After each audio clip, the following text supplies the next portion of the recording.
Hello, a very good morning to you. You're welcome to The Big Issue. We are live on 97.3 City FM, also on ChannelOne television. We are on YouTube as well. I am Celeb.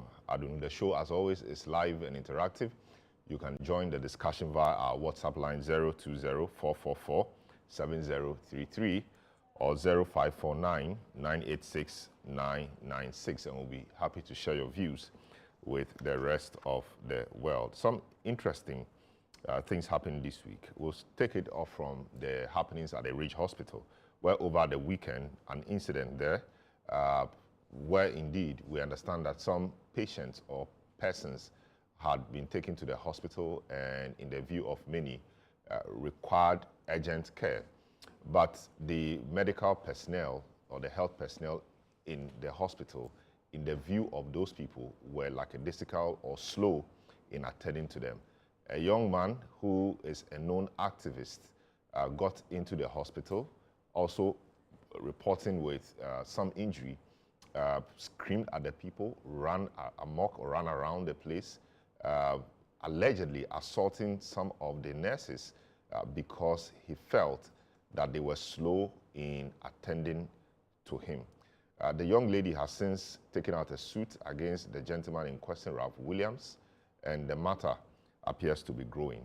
But one part of the matter that has intrigued a lot of many is how the health minister has been brought in all of this. The health minister, upon hearing the matter, dispatched a team there and followed up. And whilst he was there and walking out of the meeting with the leadership of the hospital, the gentleman in question walked to him, shook hands with him, and many have thought that he was too friendly with the gentleman. The minister has been at pains explaining that he wasn't friendly with him. He is a minister. Somebody walked up to him, shook his hands, and whispered something into his ears. He couldn't have pushed him away. He couldn't have snubbed him. And so that is the matter we're looking at. But the question really is that, is it much ado about nothing? Also, is it that we are taking the protest culture too far? Citizen activism, how are we dealing with it?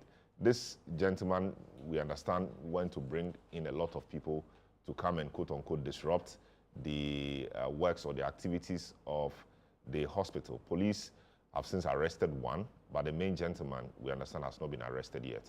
Why hasn't the police been able to see him? The gentleman has been around granting interviews and doing Facebook Live or live streaming all over the place. So why hasn't he been arrested? An investigative body, according to the minister, has been set up to look into the matter. Was the lady in question really assaulted? We've seen videos, but we've not really seen the video of the real assault that has been complained about. What is the truth in the matter? This morning, we will try to unravel the truth as we know it and as my panelists understand. Also, we will look at some showbiz matter. Shatta Wale, arguably Ghana's biggest entertainment export, arguably. Indeed, I know the Stonebwoy fans are listening, so I need to put that in context. Arguably, Ghana's biggest entertainment export. He's been embroiled in some international fraudulent scam or scandal. The vehicle he uses, a Lamborghini Urus, we understand was purchased with proceeds of crime. Shatta Wale, according to sources, told the Iyoko that he bought it on the street or from the street, whatever that means, and that he bought it from a contact on his WhatsApp called Zach, somebody whose identity he is unable to verify or confirmed. That is what we hear he told the Iyoko. He was detained for a while, bailed later on revised bail conditions, and he's a free man, as far as we know, not a free man entirely. He has liberty to do other things, whilst he reports to Iyoko once every week for the continuation of the investigation. The FBI, the context is that the FBI has been interested in this matter. Another gentleman, a Ghanaian American, is in jail, going to spend some 64 months in jail for being involved in some cybercrime and romantic or romance scam to the tune of $4 million. We understand that some of that proceed was used to purchase the car that Shatta Wale uses, or that the car in question. Shatta Wale, we understand, does not have documents to the car, and the documents of the car we also hear are in the name of this gentleman who is currently in jail. Initially, when Iyoko went to Shatta Wale's house in May to take their car. We understand that Shatta Wale said the car did not belong to him. He used it as part of his brand promotion. And so what has changed? A few months down the line, he says he bought a car on the street from one Zach. We will try to understand all of that and look at the bigger context, the celebrity culture, unexplained wealth, etc. Should we be more concerned about how our celebrities make money and the kind of lifestyle they put out there, and those lifestyles influence or affect the unsuspecting youth a lot? What can we do to protect our younger generation and even the sanctity of our society in general? We'll look at all of that discussion this morning. Once again, this is the big issue on 97.3 City FM, also on Channel One television. I'll take a short break. When I return, I'll provide you some updates, introduce my guests, and we'll get a discussion underway. Once again, you're welcome. Welcome back. This is the big issue. We are live on 97.3 City FM. I am Celeb. We're looking at two key issues this morning. We are looking at the incident that occurred over the weekend at the Ridge Hospital, where a gentleman allegedly assaulted a nurse or some nurses because, in his view, the nurses were slow in attending to him. That brings into focus the security we have at the hospitals or in the hospitals, also the issue of waiting time and sometimes the attitude of nurses. It also brings into focus citizen activism, the protest culture. The gentleman in question, we know, has been involved in a number of protests and demonstrations in the past. Did he take that too far? The lady in question, the nurse, has also taken out a writ against the gentleman, asking for some 5 million cedis and also 2 million cedis for defamation and a few other things. Interesting times ahead. We will look at all of that. Also, Shatta Wale is in the news. He was arrested by Ayoko, detained, questioned, and released on bail. He says that the subject of the investigation was a Lamborghini Urus vehicle, which we understand, according to the FBI and DOJ, were purchased with proceeds of crime. There's a gentleman in jail, a Ghanaian American in jail, who has been implicated in or convicted for his role in what is being known as romance scam to the tune of 4 million cedis. And we understand that that vehicle was one of the things purchased from the proceeds of those crimes. And the FBI has been tracing a lot of things. And if you recall, in the last couple of weeks and months, the FBI has silently been working with the Ghanaian authorities in relation to this particular matter. And a few Ghanaians have been shipped to the US for investigation or extradited for that purpose. Will Shatta Wale be one of them? What will happen to him, his act, the entertainment industry, if he is extradited to face charges or trial in the US? Should Ghana do that at all? We'll look at all of that this morning. And also the issue about unexplained wealth. Shatta Wale says he bought a car on the street, whatever that means, from a gentleman called Zach, who is unable to, whose identity is unable to verify or confirm. Bought a car, is it $150,000 to $200,000? Do you buy a car of such amount on the street? I don't understand the language of the street, perhaps. So we'll look at all of that this morning. But let me just give you a quick update. The Health Minister, Komna Minta Kando, has clarified that his handshake with social media activist Ralph St. Williams, who was accused of assaulting a health worker at the Ridge Hospital, should not be misconstrued as a sign that firm action will not be taken over the incident. The clarification follows public backlash over videos which surfaced online showing the minister warmly greeting the alleged perpetrator shortly after meeting hospital officials or management. On Monday morning, I sent a delegation to Ridge Hospital to ascertain the situation. When the delegation came up upon debriefing, I realized that I had to follow up.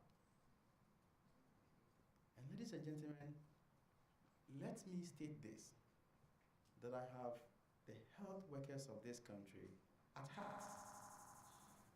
And so any attempt by any individual or any group of people to try to incite the health professionals against government, pretending he cares more than us, is unfortunate.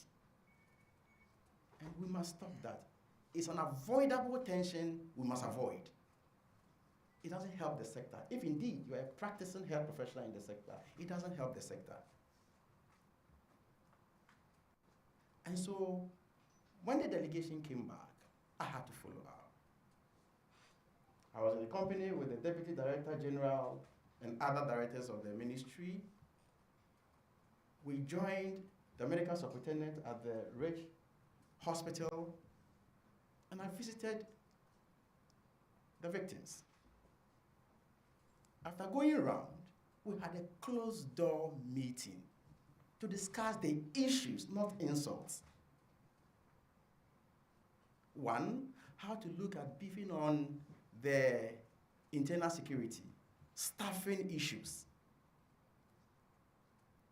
So after the closed-door meeting, I came out to address the press to categorically condemn the physical attack. And that is the most important aspect. And for me, let me at this point reiterate to the whole country that irrespective of the level of provocation at any health facility in this country, nobody, irrespective of your status in society, absolutely nobody has the right to attack any health professional in this country. That is the gravamen of the issue. No diversionary tactics about handshaking.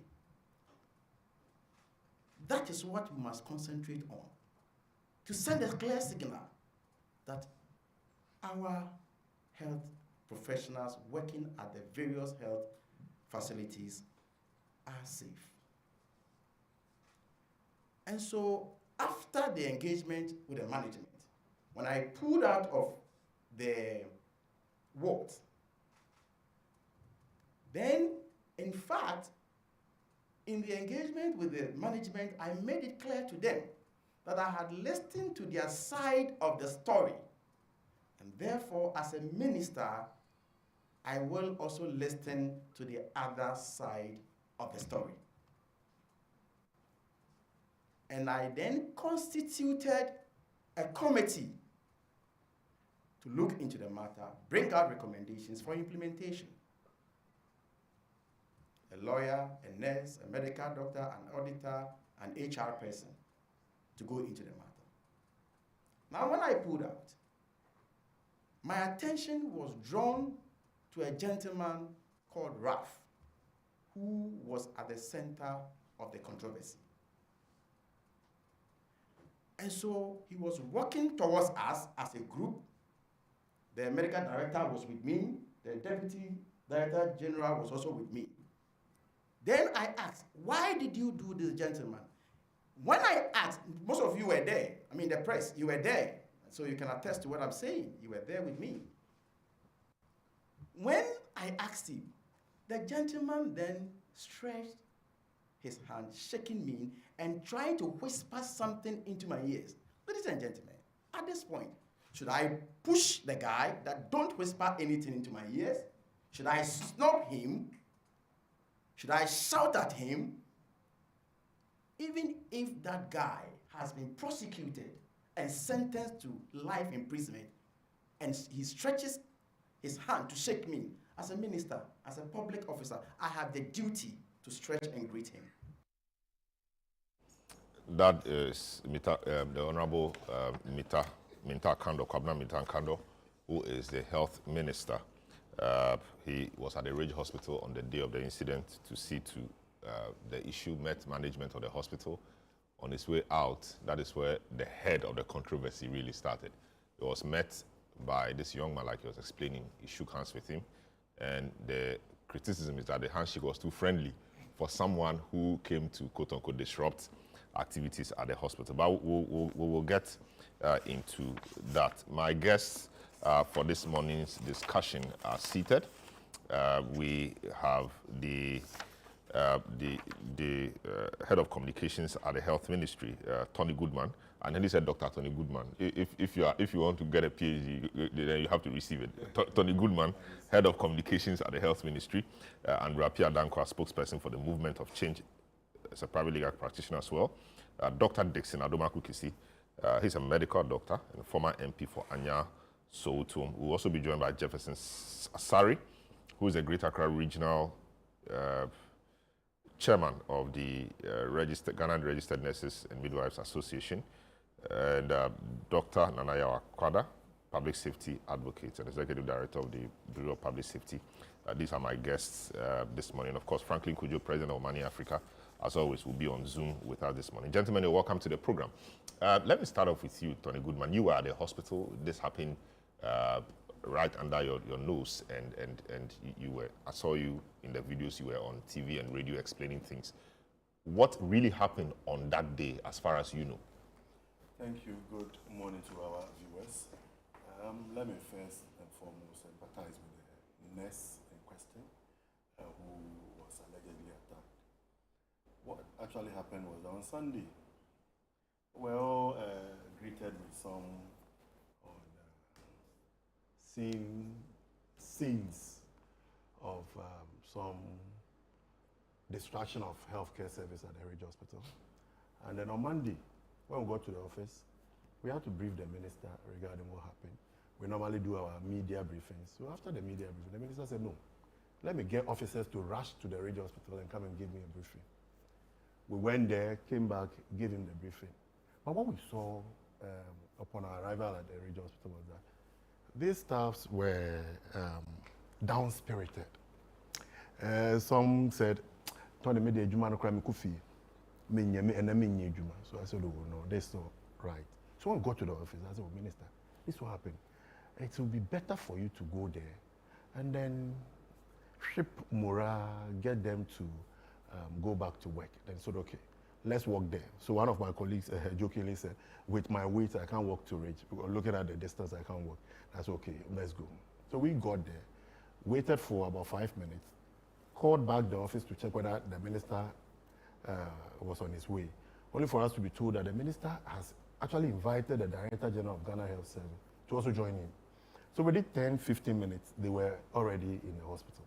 When they arrived, we moved straight to the man who was brought earlier by Raf Mku.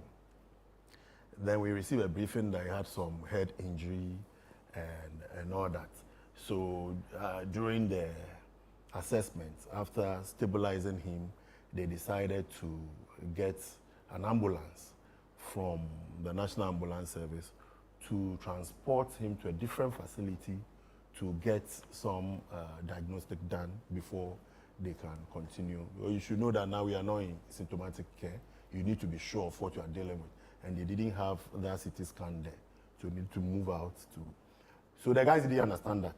So from there, the minister moved to the nurse who had hand injury and then spoke to the lady and said, I'm going to provide all that you have lost and make sure that you receive the best of care.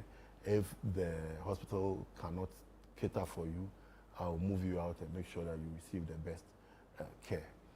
Then he moved to management meeting, discussed issues with management.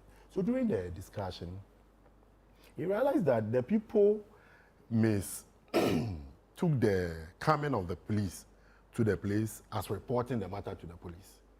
So he said, no, you have to officially lodge a complaint, get the lady to go there, and then write his statement. They said, okay, we'll do that. On our way to the hospital, at the entrance, then we met the gentleman, Raf, shaking everybody, including the minister. After the handshake, the minister then, I said to the minister, Minister, this is Raf. And so, are you sure? I said, yes. There is a gentleman, why did you do that? Raf said, I'll come to your office.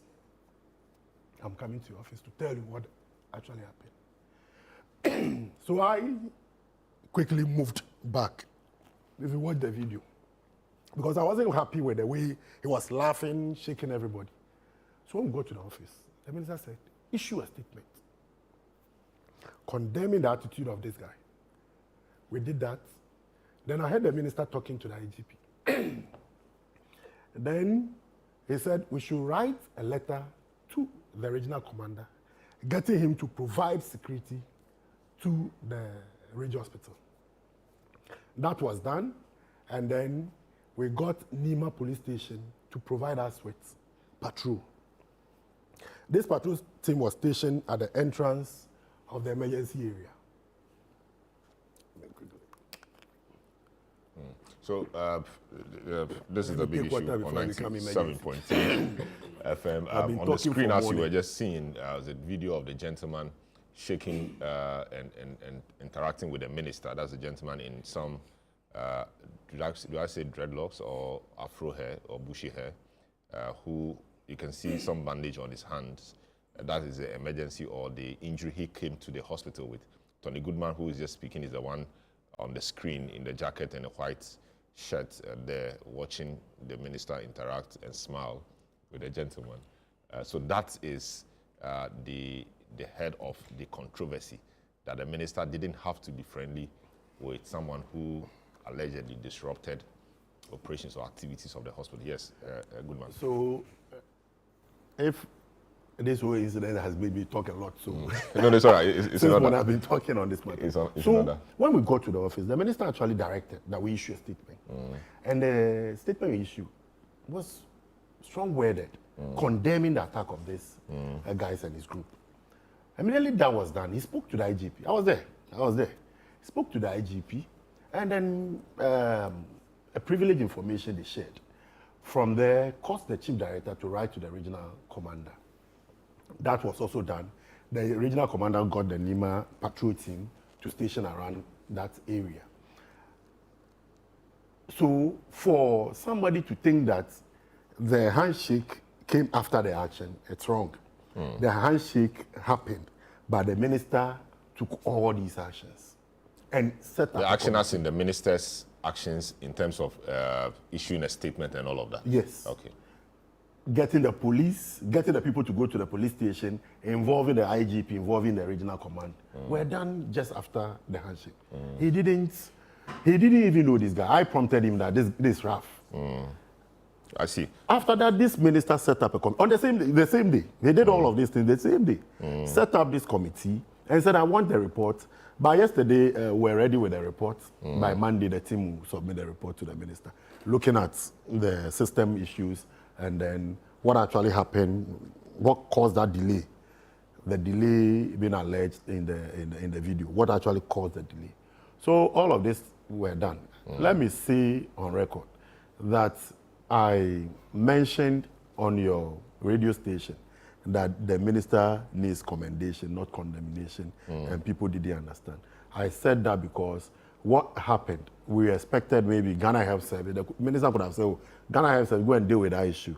But because of his recent visit to the hospitals, trying to strengthen the systems we have, providing additional logistic support, he feels that let me go there and see for myself, and then that will inform system strengthening. That is why he has done it. So if I said that and said that Sky and your boss and co didn't understand, that is the spirit by which I said. Very well.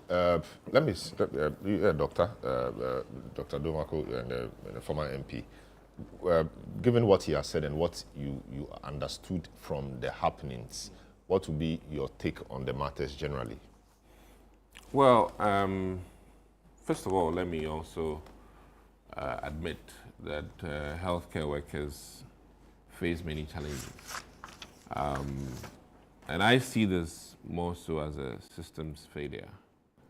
And that is where I want to come in from. It is quite unfortunate that sometimes when you need even a hospital bed, you have to make many phone calls. And I mean many phone calls to secure a hospital bed. And I grieve for the many Ghanaians who cannot make those phone calls.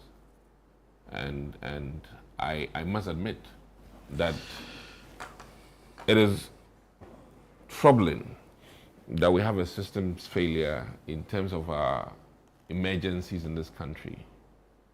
And I'm not here to pamper the system, though I'm part of the system. And I'm not here to do politics with this. Health issues are not politics. There are some challenges, admittedly. One key thing, I don't think I want a health minister coming to my hospital for this incident. I don't think so. And that is where I'm not too happy, in the sense that the system should work without quote-unquote big men. And listen, in other jurisdictions, trust me, the minister would have resigned. Australia, other jurisdictions. The minister would have resigned because Trust me, somebody because of this create incident. some issue okay, there. and not about Akando. It's about the fact that it's a systems failure. One, hospitals generally should have very good security to begin with. Emergency areas especially. And I tell my staff that hospitals are not banks where people are coming to cash money, or the airport where people are traveling and usually very happy. Hospital by its nature, the emergency place, families are frustrated. The sick are also frustrated. So it's a depression zone. So every person entering there is already a bit psychotic.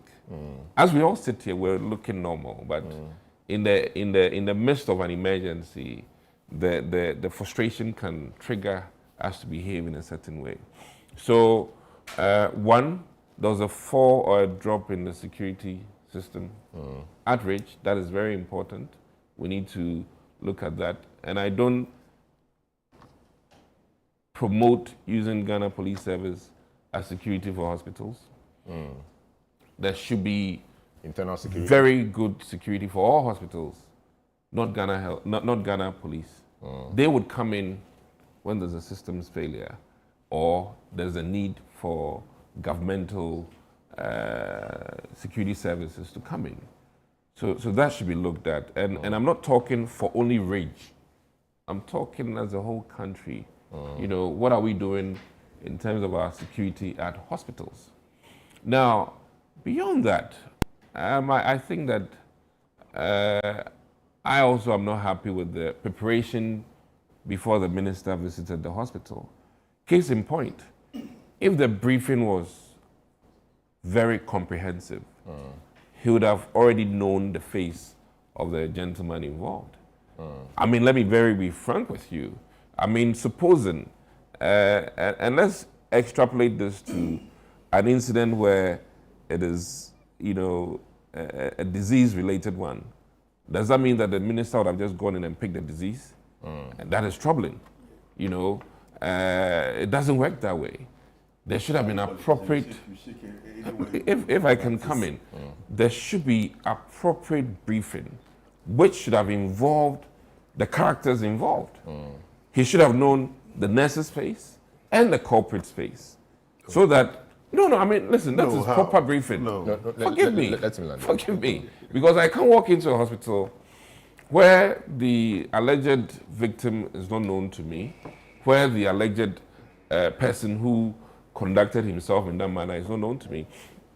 This is what happens. But are you saying that the minister, being a hands-on person, hearing this, shouldn't go there to resolve matters? For all intents and purposes, administratively, that was wrong. To go there? No, I'm saying without the briefing. Comprehensive briefing. And the chaotic nature of the thing, maybe the people didn't even know him. The incident had already happened. Yeah, they didn't even know him. Or I always say that after death, there's no emergency. Forgive me, if you understand what I mean. How you manage the patient after death is not an emergency, but you have to do it in a very proper way. So I like his hands-onness, but it comes with injuries.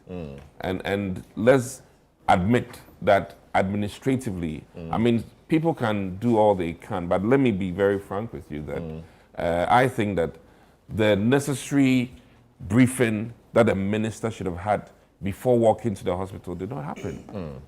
If that was the case, he would not have been, as it is, cuddling, let me put it that way, with this gentleman. To paraphrase the minister, even if the briefing was comprehensive and he had seen the picture of the gentleman before meeting him, and the gentleman walked to him to shake him or to greet him, he didn't have to greet him? He wouldn't have allowed him to, as it is, even hug him.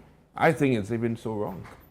I mean, he didn't hug him. He said he was whispering.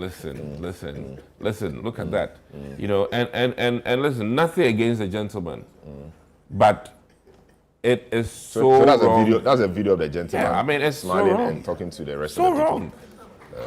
And you know what? Honestly speaking, I would advise the minister to, as it is, have a proper, security detail, because this will not happen in certain jurisdictions where the perpetrator. I mean, legally, it is so wrong for even the minister to have had an engagement with this guy. Please, I mean, the media or the general population's perception, as it is now, So people should have prevented him from approaching the minister. 120%. Please. I mean, when you're doing, and listen, this is from a security standpoint and the office he holds. The office he holds. So I'll plead with the PRO. He's done well, but let's divorce ourselves from, because you are also even a participant. So in terms of the assessment of what has happened, you partook in it. So you are not the best person. Forgive me, from an objective standpoint. I would hope that He's an interested party. And no. we need That's to why get I'm from saying both that. sides, yeah. I mean, objective. He's compromised. interest, yeah, Forgive me. yeah. So my key point here is that, one, if this was at Confanochi, does that mean the minister would have driven? No. I don't want a minister who drives to put out fires. That is not good for Ghana. Yeah, but so the systems must work. But perhaps the systems, as maybe he's come to meet them, are not working so much. Listen, It the takes reason time why to put I in didn't like systems. IGP before, what's his Dampari. name? Dampari, was that when an incident happens at Odoko, You there's go a there. regional commander. You should empower your regional commander to take full and appropriate professional actions. It shouldn't be an individual approach. And that is where I have a problem. So, case in point, there's a director for that hospital. All of this that the minister did should have been the director's level. So that the minister will be free. We don't want a Rambo minister. I don't want that. But the director for the hospital obviously was there, but he couldn't deal with this. No. And if you have a director who cannot handle this issue, then that director should resign. Please. But, this but is not. wait, how should he have done this? I mean, Ridge Hospital, normal place, every day, everybody walks in. That with a is situation. why I'm making my point that. And the gentleman came with a situation. He said he was injured. Listen, I can tell So you. the chaos from- happened whilst he was admitted or was in the I hospital. can tell you that Trajan makes this a very low profile injury. In terms of the things that we handle at the emergency, these cuts or abrasions to the fingers So indeed, I have are very minuscule. the Ghana Health Service or the ministry's accident and emergency admission You policy. triage.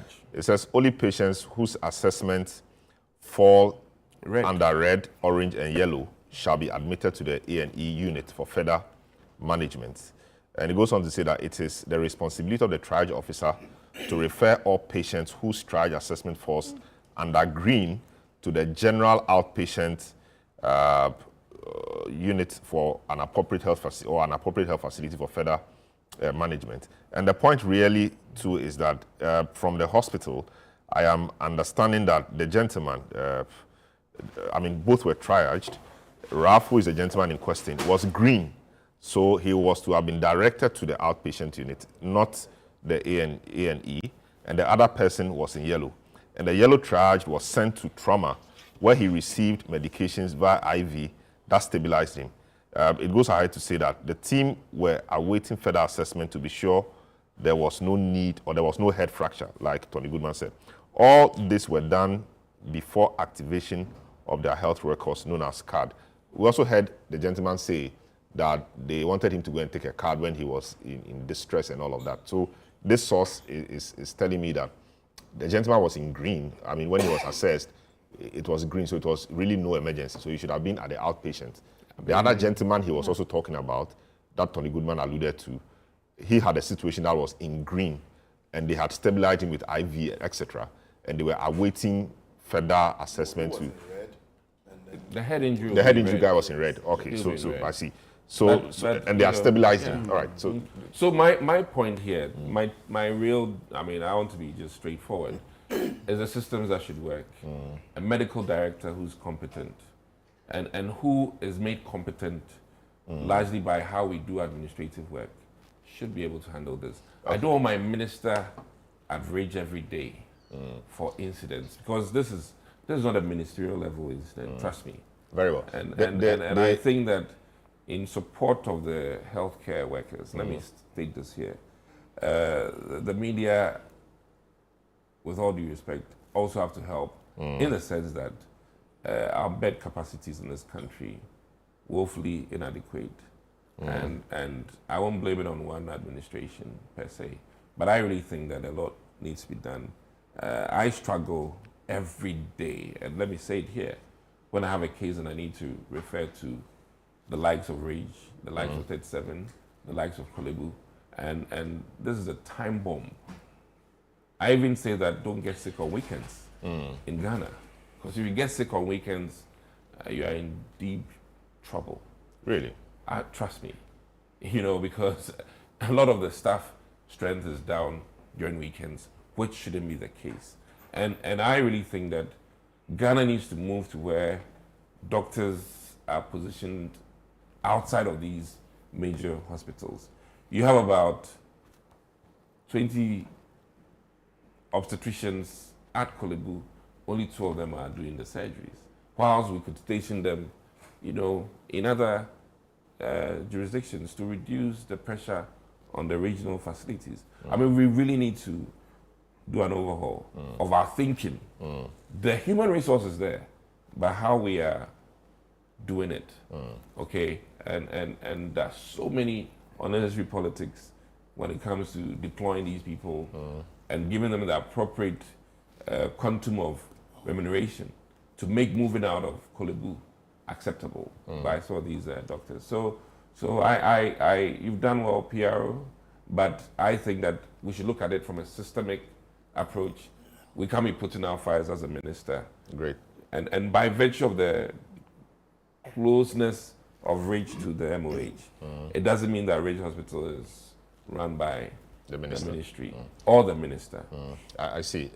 Andrew is here. He's a legal practitioner, serious views on other things, but I'll come to him. Regional chairman of the Ghana Registered Nurses and Midwives Association. Doctor here has spoken about systemic issues. The Registered Nurses and Midwives Association issued a statement, tone very stern, wanting to put down their tools or lay down their tools, laying the blame squarely at the feet of the minister, etc. What did you seek to communicate in your communication or in your statement to the public? Thank you very much, and a very good morning to my dear nurses and midwives and to every Ghanaian. And before I will want to go on, I want to put on record that this information is to every nurse.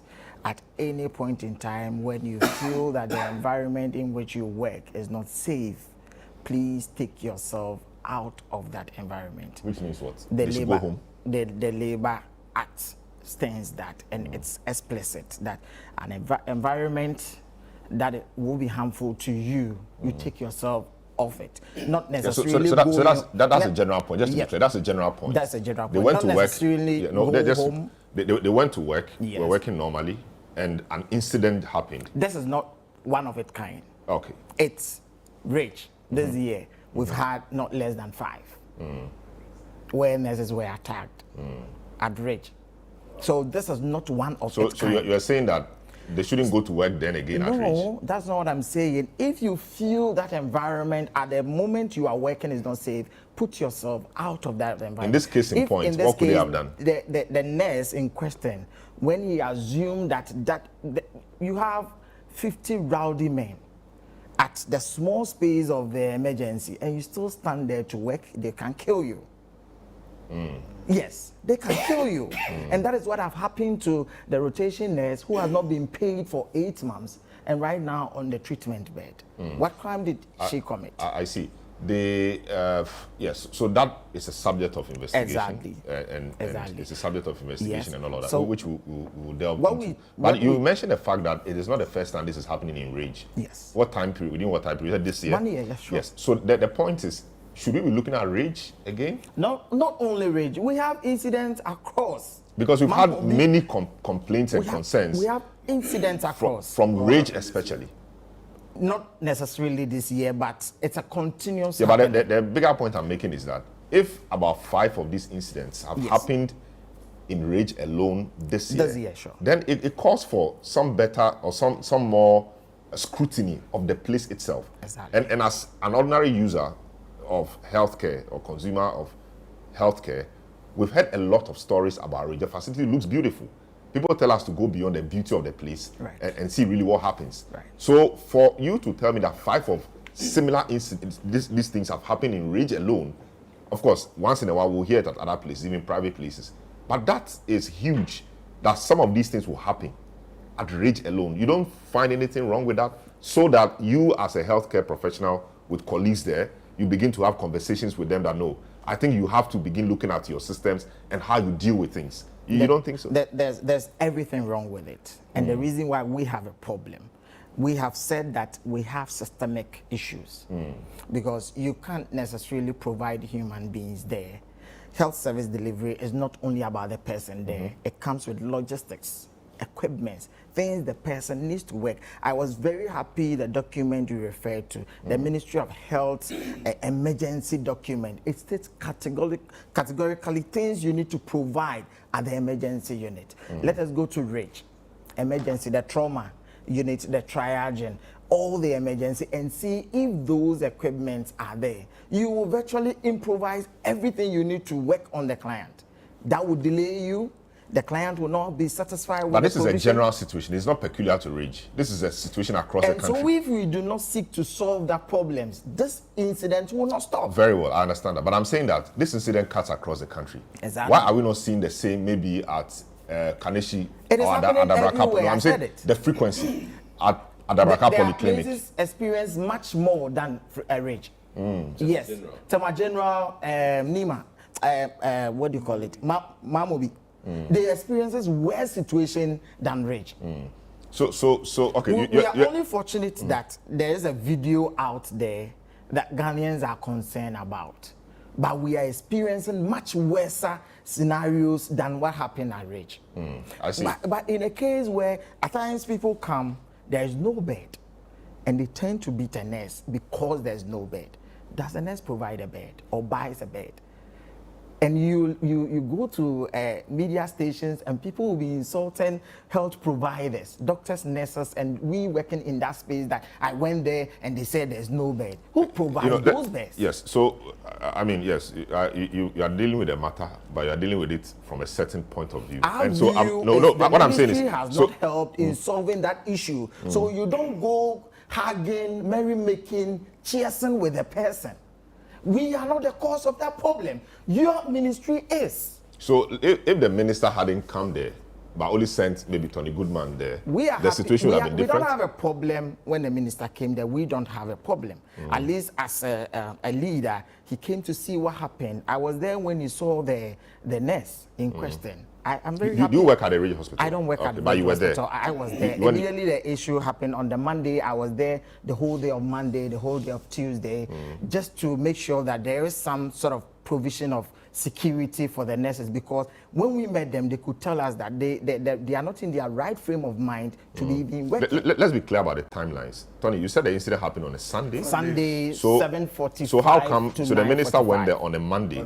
Yes. So the gentleman, after causing the so-called chaos on the Sunday, He was there on Monday. came back on Monday. He was there on Monday, he was there on Tuesday. I said I was there. For healthcare?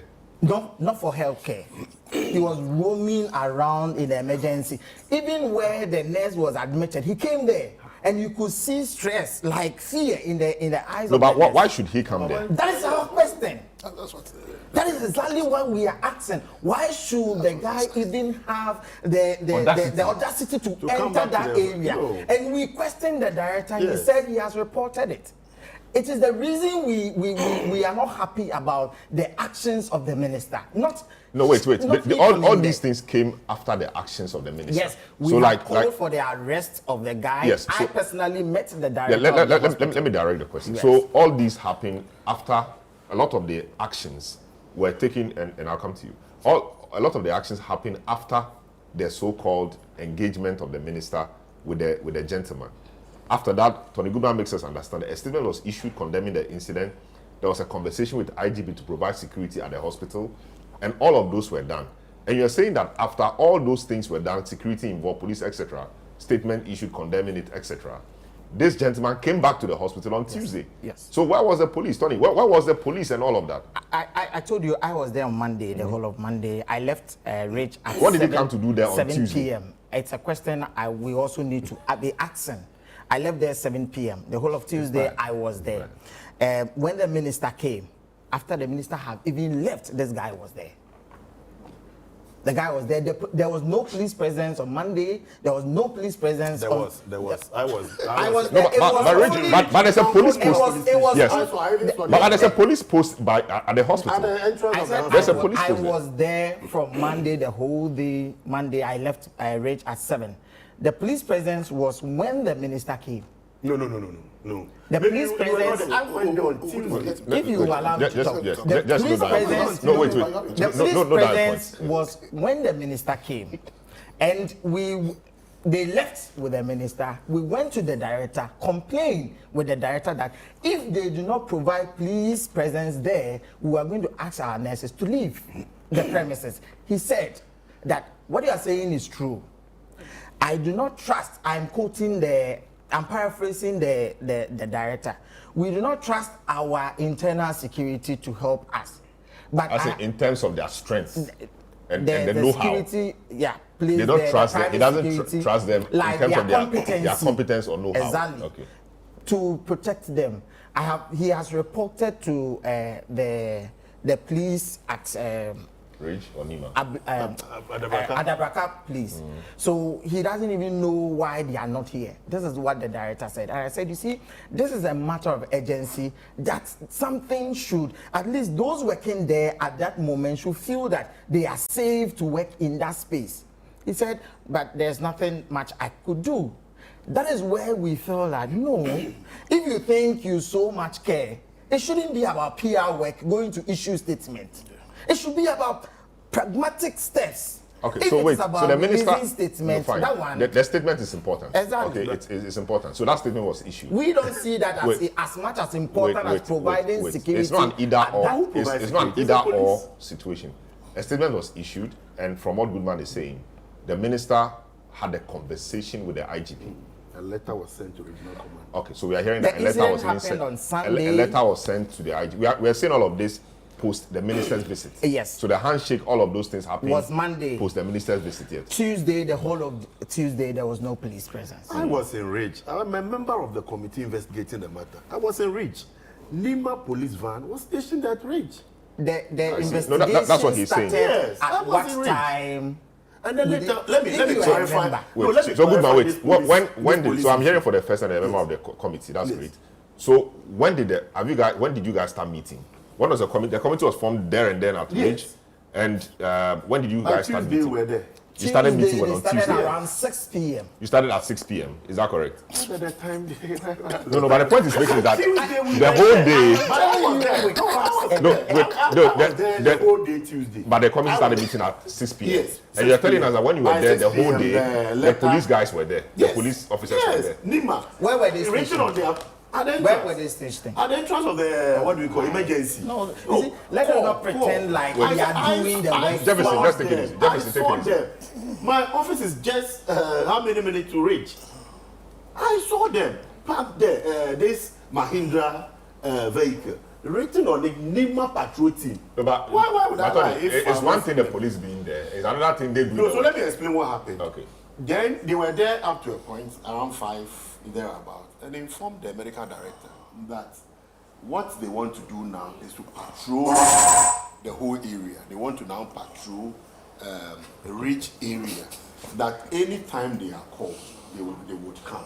However, they have plainclothes men around that area. I don't know what The gentleman penetrated the police Yes. barricade. So let me complete. So I said they apprehended the guy he came with. Yeah, the suspect. I was there. So you were there. I was there. So when he came with the guy, so who apprehended the guy? So you said you didn't see police, but I said you were So there. when was the apprehension or arrest done? The apprehension was That done on the Monday or Tuesday? on Monday between the hours of 4. So the minister left there. The minister had left. Yes. The apprehension so was who authorized that? You said the minister hasn't done it. Who authorized I it? have never said in any of So my the statements point that the then is minister that- had not done So you it. say you only issue a statement. You just said Don't it. tell me allow That me. the minister No, only. you If will it's not just- wait, if Tony, it's not the minister, misquote you said the me. minister, I the have- statement is Tony, I heard both of I'm you. clear Tony, in my mind issue of what a I statement. am That was communicating. Tony, I heard both of you. I'm So- clear in my mind what I'm communicating. So that is not we're what also I hearing. said. So Yes, the point sure. we're making is that, Yes. so indeed, when the minister left, there was police presence. The And the poli- police arrested the gentleman, the suspect, the gentleman he came with. The arrest was made at the hospital? The arrest was made at the hospital. I That- don't understand when you say there was police presence. No, but police arrested him at the The police hospital. came in, arrested the guy, And left. and they left. Really? So they Yes. arrested the suspect, the guy who came, And but the they left. main There guy, was no police they didn't presence. find him there. No, yes. The police came. The police came, arrested. They came. I saw it. I have pictures, everything. The police came, arrested that guy, and they left. But they didn't see the rough guy. No. But you said he was in the hospital, he had left then. Immediately, Rap entered a vehicle plus that lady who was pushing the infusion. Immediately, the guy sat in the car, left, and the police came. Immediately. I don't know if they were even communicating. I can't tell. Because No, the we scene was don't know bizarre. that. That connection, I'm not sure. The scene was bizarre because The guy left and the police came and they picked out somebody else. immediately the police left. This same guy came back. He came back. So the guy perhaps had intelligence. That one, All right, so just I hang am in not there. an intelligent person all to right, say but- it, but as a unionist who have nurses and midwives at heart and believe you are that concerned by Ghana, that optics. yes, and Great. believe that Ghana should be working without the PR but real case resolving. I don't think that should have been the how we should Very have well. gone about it. Just hang in there. So, Andrew, we are not health professionals. So these are health people. So, I mean, on all the numerous hats you have, what's your thinking around this? Yeah, so let me wish our lovely viewers a good morning. Wish my dog friend, former party member, a good morning. And You had to say that. yeah, I had to say that. And my two friends here, a good morning. In fact, I want to put on record that I stand on all fours, 100%. Okay. On record with the position of dog. Because clearly it's a systematic, as in, you can't go beyond that. If you, one, as in having understood this green, red, orange thing, the first question is, then how did the RAF guy even enter the emergency place in the first place? He shouldn't have been there. I think that position has to be made clear. And the question is, if that's the case, how did he get there? I mean, that there's a problem with the hospital's security itself. Two, this issue, and that's in line with a systemic failure. And I think the systemic failure isn't just with regards to the hospital itself, but with the entire system. Yes. Because the question, must the minister call the police before they effect an arrest? Because without even going into the nitty-gritties of the case, there's an alleged assault, which is a crime. There's an alleged, what's it called, disturbing the public peace, which is an offense. Must it take the minister to call the police? Because like I'm saying, I'm not a security person, but I saw the videos, I think on Monday. It was everywhere. You understand? Immediately, without Minister. Now, also, when I listen to Tony, and I've been listening to, City is my station, so I listened to the interview where he was commending. Now, when he was speaking right now, he said they went there, and then they realized that the morale was low. That's why the minister came. Okay. So the purpose of the minister coming there was to lift the spirits. There again, I saw on all fours with what? One. So doesn't happen on Sunday, 7 a.m. 7 a.m. The Minister of Health, you want to tell me that for 24 hours, you did not have any briefing as to who caused it? You didn't have any briefing. And then your actions, and I watched the video, beyond the hugging, after he was even seen on the video patting the back of the gentleman. So if his purpose was to go and raise the morale of the people, then the actions he took, and as a seasoned politician, he ought to understand, because the job of a politician is not just to be shaking hands. Because if you went there to raise the morale of the people, and then even after you were told that this is the perpetrator. Because I saw the video and the period between the hugging and the later the shaking and the patting of hands and then the shaking again. Because there was another shaking of the button. Was enough. And I think if you were the video at that time, my good friend had told me that this is the guy. Now, so to shake him was to signal to the nurses that aside with your aggressor, as against you. But there are two sides to an issue. So if the nurses have complained about something, didn't he have to hear from the other side? So 24 hours, you didn't see the video. But you don't know what caused it. Of course, you can't justify it wrong. There cannot be exactly. So I think you have answered your own question. There cannot be a justification for why you go and cause this mayhem. Because already the doctor told us that in the emergency room or in the emergency area, everybody is at a different level. They are not as normal as we sit here.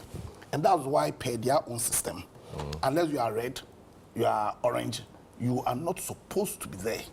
You get a point. So it cannot be, as in the minister for crying out loud is not a judge who says that, oh, okay, I have to listen. And that's why you're a judge, you are not supposed to be arguing. But for a politician, and for a politician, the understanding is that, contrary to what my brother is, that they shake, you ought to understand the mood and the essence of signals. Because what he did, and I'm sure that's why the nurses are mad, is the signal it sends. The signal it sends to people who want to perpetrate this sad happening. Because by hugging him and shaking him, and then by patting his back, the signal you are giving to he, the perpetrator, the nurses and the whole world is that I stand with your aggressor, and don't be happy. Also.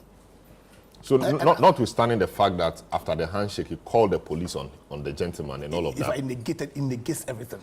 And the fact that the minister had to call the police, and I was saying that the systemic issue... Yeah, so the systemic issues are there, but we work through the systemic issues. So let's even assume the system is not working, but the minister called the police on the gentleman. That doesn't solve or that doesn't cure the handshake. The fact that the nurses are up in arms and they are wild tells you about the lingering impact of the handshake. The fact that he's calling the police probably to them and also... So if the police had arrested, if the gentleman was under arrest now, would it have changed anything?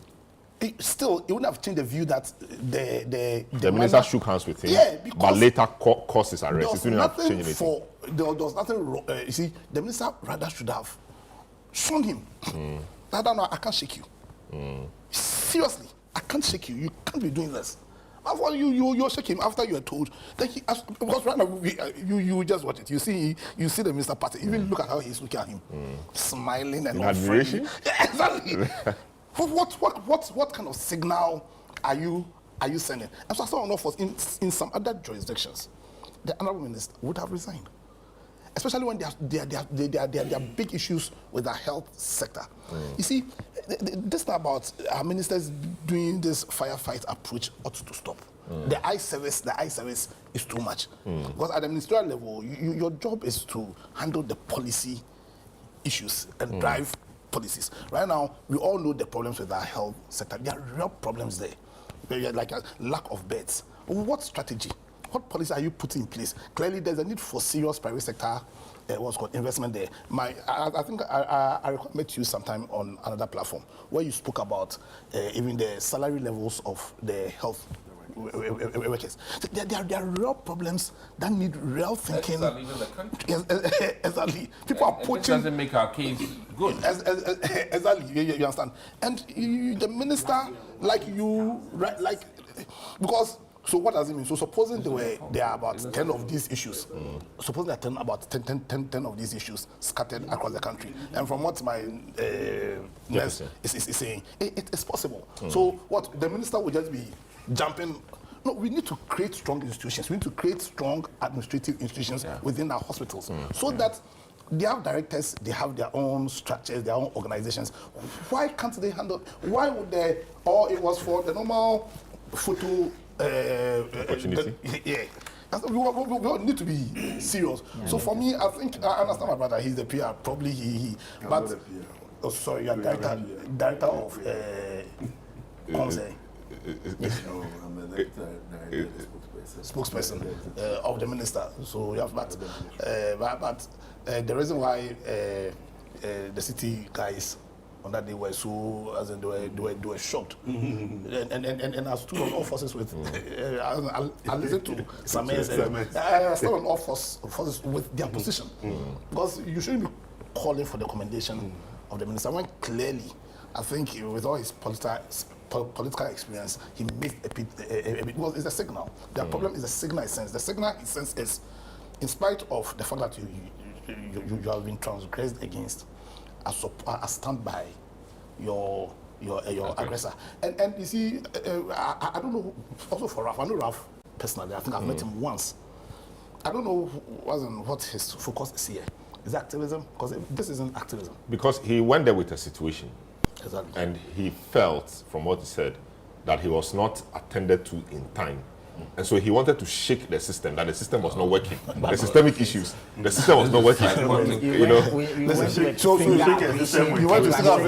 was not working. And then you go there on Sunday to go and cause this mayhem. You go there on Monday, you go there on Tuesday, you go there on Wednesday. Come on. Yeah, this is not activism. It's what? I think I'll take the voice of my learned doctor, psychotic. This is not, because... No, you know that there's a notion by the younger generation, of course everybody, we've also said around this table that it's a systemic problem, which in other words means that the system is not working. Yeah. So the young people perhaps are frustrated because they've seen things in movies, they've seen how things work, they've read books, they've read other things, and they expect the system to work a certain way. And they feel that people are lackadaisical, they are sluggish, they are lazy. You are supposed to be doing this. The people are lying, they're screaming in distress. They don't see any action from you. So they feel they have to they have to do something. That doing something could be in excess or could be wrong. But they feel something must work to shake up the system. Listen, we often don't feel it, but the reason why... That's what activism is. But the reason why I've driven all the way from my house here is because we feel the system... And the system must work. So what you are doing is also shaking the system. Yes, but I'm not violent. Yeah, but I'm not breaching... It has to be managed. But you see, you also said that when people enter the hospital, it's not a happy place. So people are distressed, people are frustrated. Yeah. So here's a gentleman, I'm not holding brief for him, I've condemned him on other programs. He walks in there frustrated, you may say it's lacerations, but perhaps he was in deep pain and he didn't even know what was happening to him, perhaps. And he expected some kind of response from the health workers. Yeah. That response was not forthcoming. Let me come in here. Listen, 100% patients have rights. Healthcare workers also have rights. We both have to work hand in hand to get your healthcare delivery where it should be. So what we need to, the take home today is that in as much as patients have rights, health professionals too have rights. You cannot infringe on my rights because you think I owe you a service. After all, a doctor can decline to serve you. He has every right to say that by virtue of the fact that you are doing this and that, he declines. I have every right to do that. So let me just use this opportunity. Ghana has a major problem, admittedly. And let me also add that, unfortunately, Ghana's healthcare, we don't have billionaires supporting it. I mean, elsewhere, the Elon Musk and things would come in heavy and build and have wards named after them. We don't have that culture here in Ghana. And I must also admit that healthcare solutions will not be only government driven. And this country needs to look at that angle. Healthcare in many countries supported by foundations, supported by government to some extent, and that is what Ghana also needs to look at. All of the solutions will not necessarily be just governmental. And I think that largely we've over-focused on just governmental, and we need to make a case. Alumni have to come in. I always say that, our schools are not doing well because alumni are not as a major role in all of this. So to borrow from Nana Dankwa Akufo-Addo, fellow Ghanaians, this was an eyesore of international proportion, very bad. I cannot support this gentleman's action. He rather put many more patients at risk.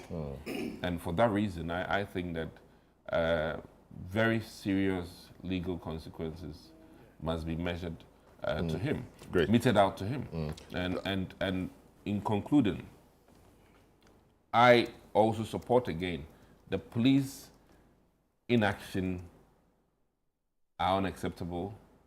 I've said in many jurisdictions that I don't want president to call IGP to do what IGP is supposed to do. And when an issue happens in my region or my district, I don't need a Superman to get things right. So I'm hoping, in support of the nurses and midwifery and the doctors, that this gentleman should be brought in for questioning and not investigative bodies.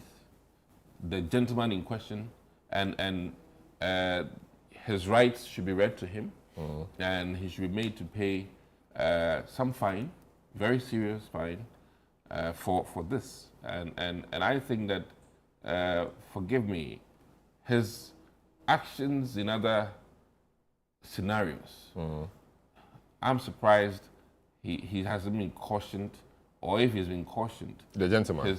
No, they can't find him, or? I don't know. They have to find him. He can't be missing. They have to find him first. I mean, he can't be missing.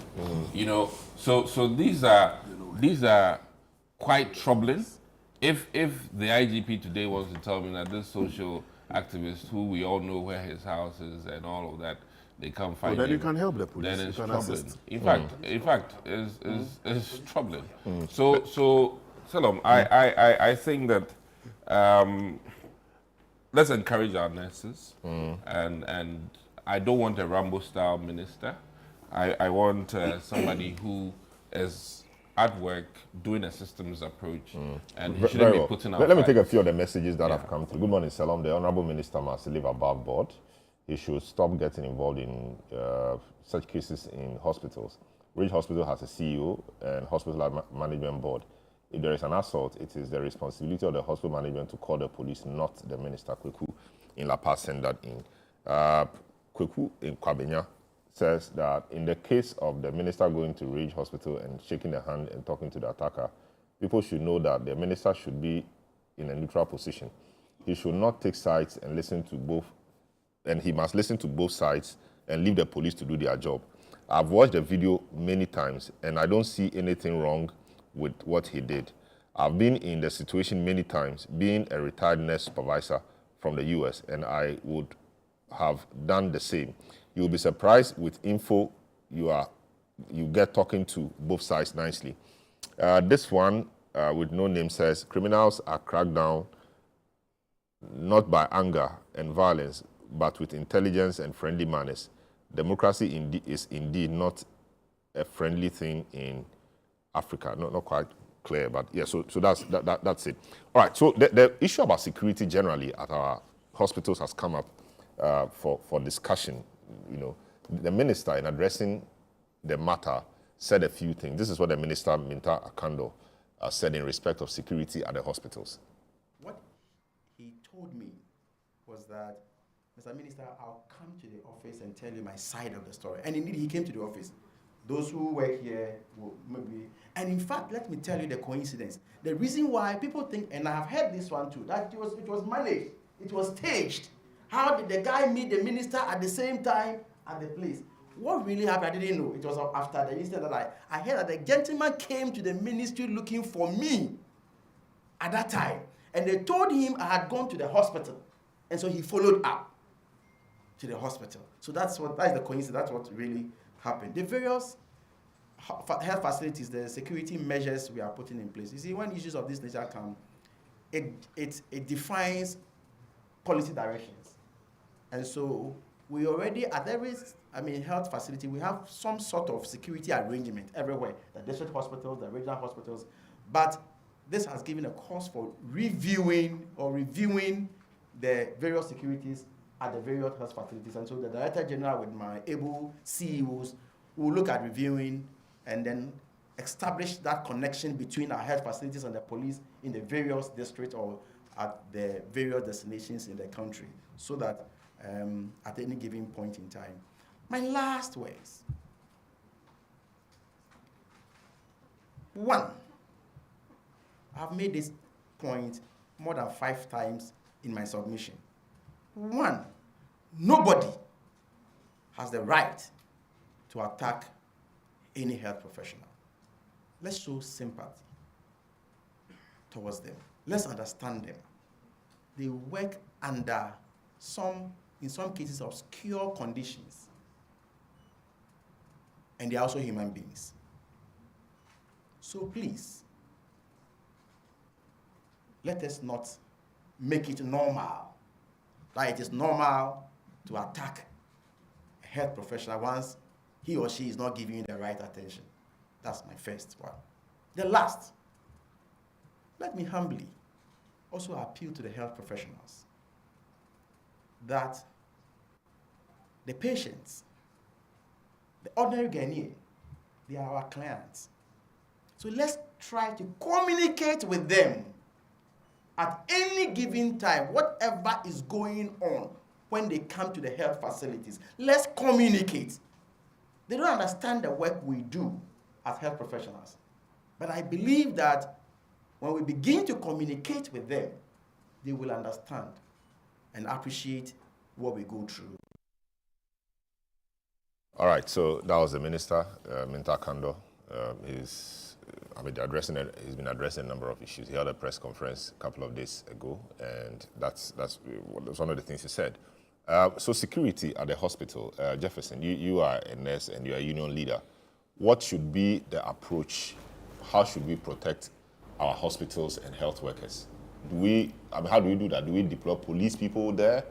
Have we gotten to a place where police people must be on guard at hospital facilities as if they are looking for somebody to arrest? Or, what's the approach? Should be the approach? All right, thank you very much.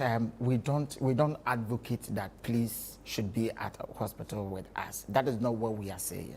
But at least there's supposed to be some level of protection that on a blink of call, the police should be there to calm situation. That is what we are requesting. The internal security measures should be heightened, where they know what to do, who to allow in the emergency, and where to direct them. That's supposed to be done, because you can't leave the nurse to be doing that direction. What is our nurse to patient ratio in Ghana? 1 to 846 in Ghana. So if we are looking for a perfect system, you don't leave this overburdened nurse now to be directing, go here, come there. No, that can be done. So there's supposed to be system placed out there. The police should be a buffer. They should be a bit on call.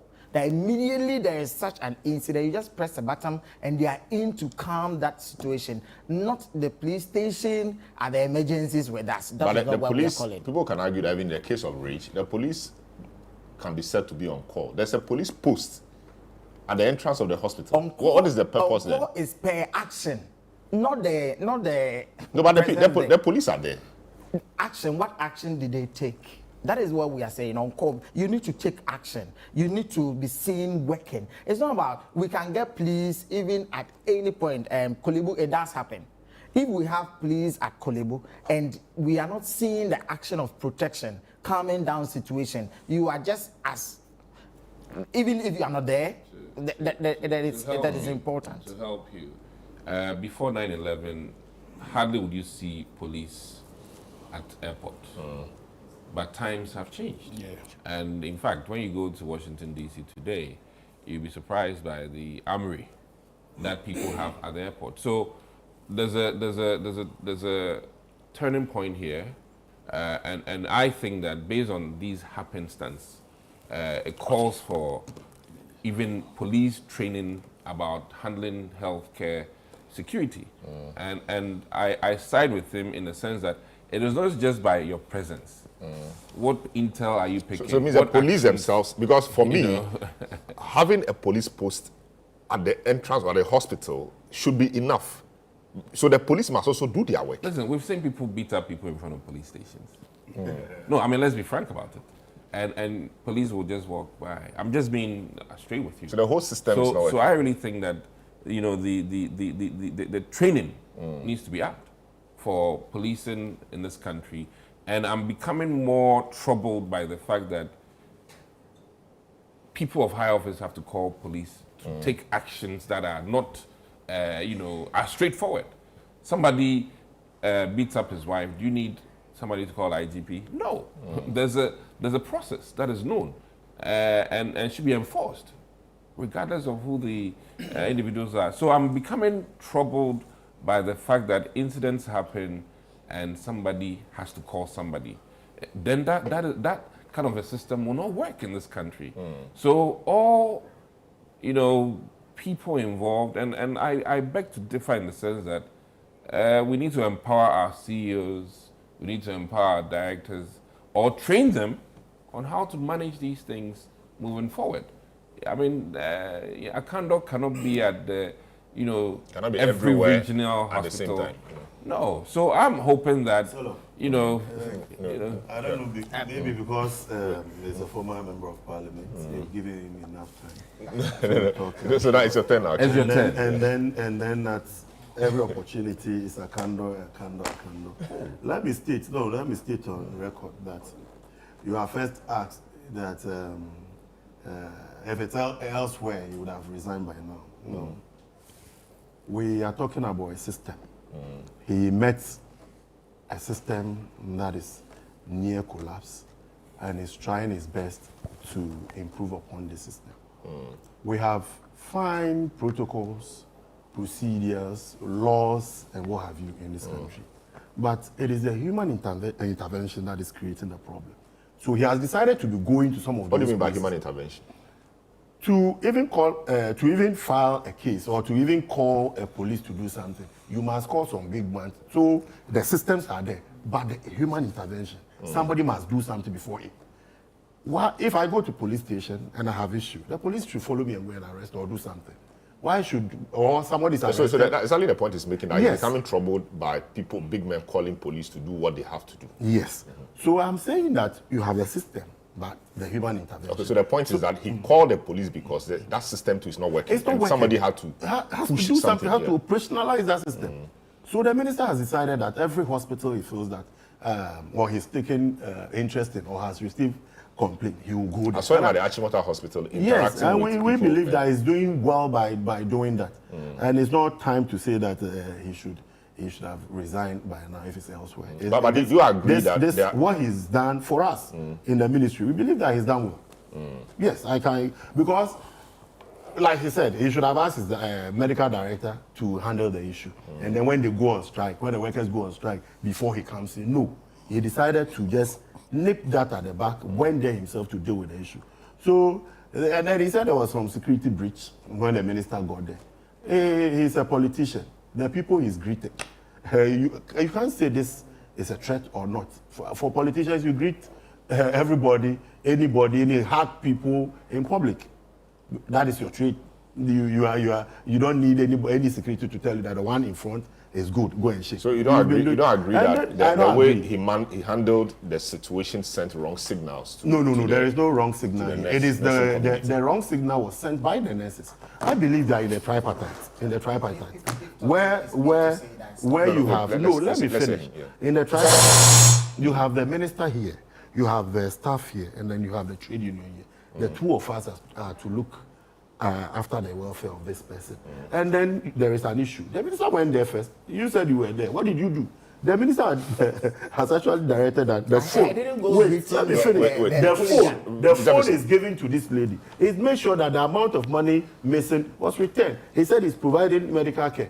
The association, what have you done? Who said he's providing? The minister says he's providing medical care. He's giving the phone. What to the have lady. they done? The person had The been worked for welfare. 8 months. The The welfare. minister haven't No. even paid the person. That's a Union, system. what have you- Jefferson, sorry. Ghana cedis Sorry, and you want to Jefferson, build sorry. that- because Sorry, it's not- that's it's a not system. contributing dues. That's a That's why system, you're and we've not had cause to interested in complain about people, even doctors, nurses, teachers working for 8 months, 1 year, when they start working before they are paid. The It's a system bad makes me system. say, 18 months. They Yes. paid me only 3 18 months. months. Yeah, so that's a systemic problem. That's a systemic problem. And we are looking for quality care with this Jefferson, I think I'm system. mixing the issues. This system predated a lot of us. We have to change it, but we don't change it in one day.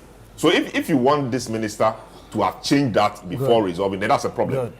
You understand that? But it So shouldn't I'm be saying PR that. work. I'm saying that to That say is that my- to I say that know listen, what is It this shouldn't about be this PR work. PR It work, shouldn't be PR about work, Jefferson, PR work, Jefferson, PR to work, say PR that work. the person is worked for 8 months, it's not being paid, and you're giving the person the phone. Yeah, it may sound nice, but it may not be dealing with the root of the problem. Exactly. This minister didn't cause the 8 No. months salary thing. No. It's been there. Doctors suffer it, teachers suffer it, nurses suffer it. We The want nurses it started stopped. working in 2024. Yeah, the nurses is talking about. we want it stopped. But to bring in that in making a point in this particular matter, we'll be throwing it wide.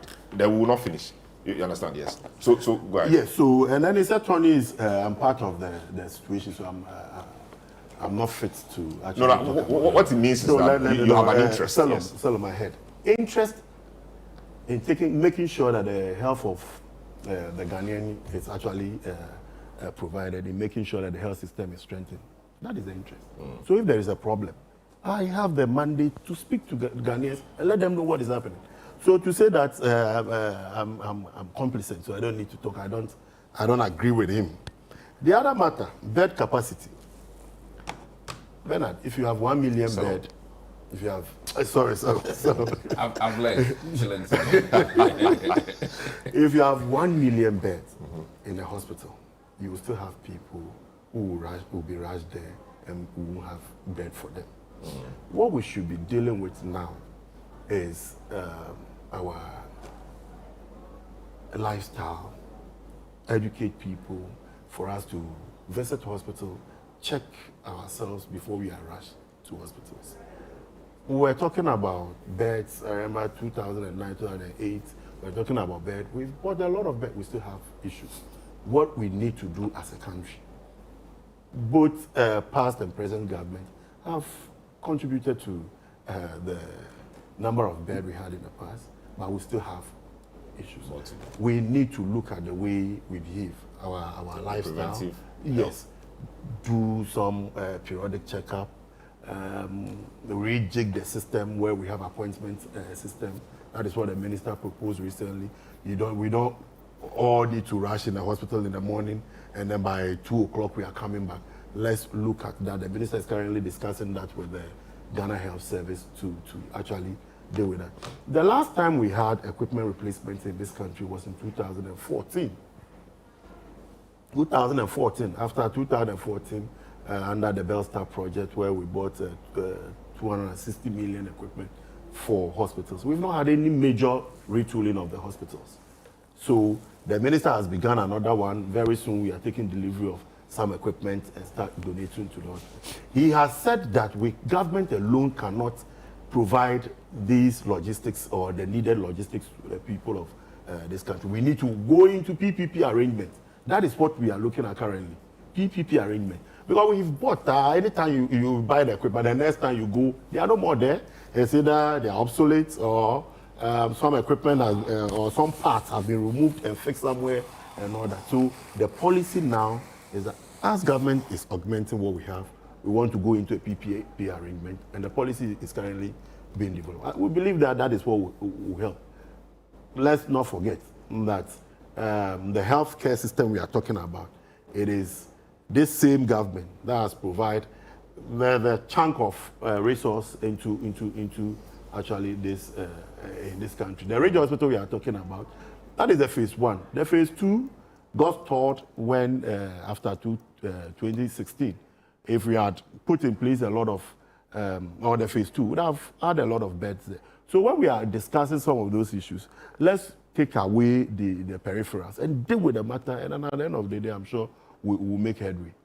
So the committee, when are you to present your report? What are your terms of We reference have really? completed our work. You've completed the work already? Yes, yesterday we finished our work. We're supposed to submit That's the been quick. document. You were given 1 week.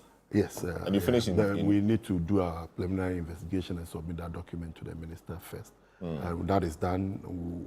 We got the lawyer, Raf's lawyer, submitting their response, including some evidence, which is video footage. Downloaded it took a bit of a time, so we'll submit it to the minister by Monday. Okay. The minister said at the press conference that the issue of the assault was also to be investigated, whether the lady indeed was assaulted or not. I've heard many people say that they've not seen any video because there were videos all over the place. And so if indeed the assault, as is been complained about, it's a lot of tags pounced on her, beat her to pulp, etc. If that was the case really, at least we should have seen a video footage. Did your committee probe that, and did you see any such video? And what, not to tell me exactly what is in the report, but what did you see in respect of that? No, we've received a lot of reports. We've also seen some footages. We've looked into the CCTV cameras of the facility. And then we have spoken to the lady, spoken with those around, the nurses around, the nurse in charge, the lady in question, not the lady who was beaten, the one who actually had the, what do we call, the exchanges with Raf. We've spoken with them, and we have come to some conclusion, and I'm sure by Monday that will be given to the minister. So the lady, we understand, is on admission. You can confirm that? Yes, it's currently on admission. We've been to her bedside severally. We've spoken to her. You know, when the minister went there, we actually met her. It's indicated the various bruises she had on the hand and all that. So for now, to say that you don't believe whether she was beaten or not, it's not even not part of the equation. That 50 men just entered an emergency area, disrupted service, engaged in some hooligan. That is what we should be talking about. Yeah, so the point is, so your committee... the lawyer will tell you about assault and battery and the rest. If you go there, then your committee can confirm that indeed there are about 50 tags who entered the emergency. Oh yes, ward. the video showed that. Footages we are reviewing. Did you also confirm the lady being beaten? Because people outside have said no video of that sort. Maybe use the word manhandled. Manhandled. Okay. Because we understand she was beaten to pulp.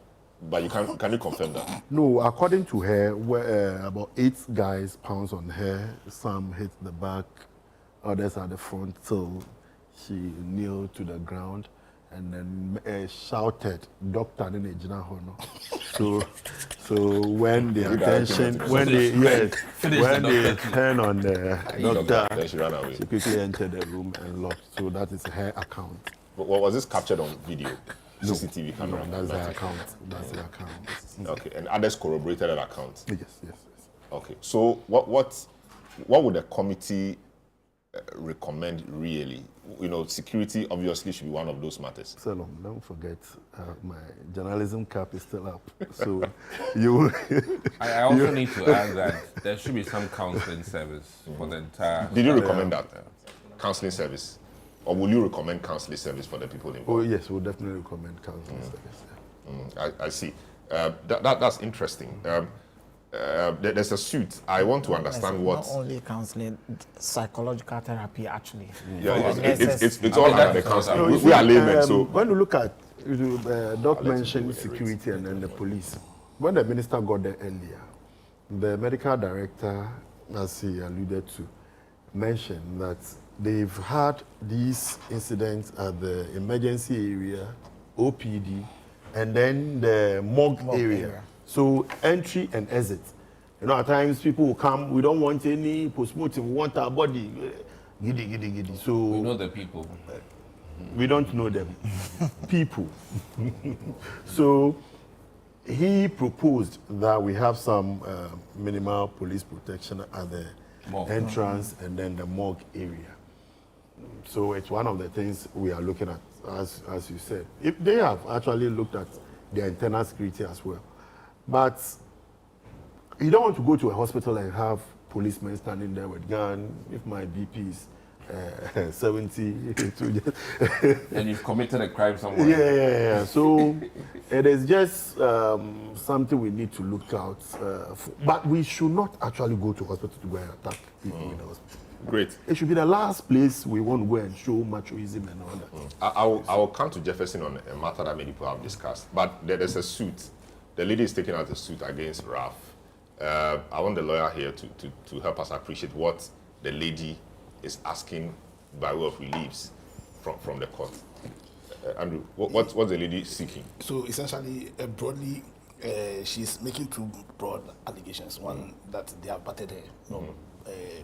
battery, like you rightly said, and battery, you all don't need to prove damages. And she's also alleging that Ralph defamed her. Yes. Then beyond that, there are so damages of 5 million for the battery, and then 2 million for the defamation. But then beyond that, beyond beating her, they also told her that they were going to follow them to their houses. Okay. Yeah. And so she's seeking. Yeah, but so she's seeking a perpetual injunction restraining them from coming anywhere within 50 meters. And then she's also seeking another perpetual injunction restraining the defendant from publishing any further defamatory matter in relation to the plaintiff. And then she wants an order directed at the defendant to retract and apologize for the defamatory statements, and then the normal cost, and any other what's called reliefs. That's a very what's called sad but interesting time. But so beyond, I just want to. I think when I listen to you, I agree with what my is saying, because if 50 thugs can enter into emergency and cause this mayhem, and there's a system.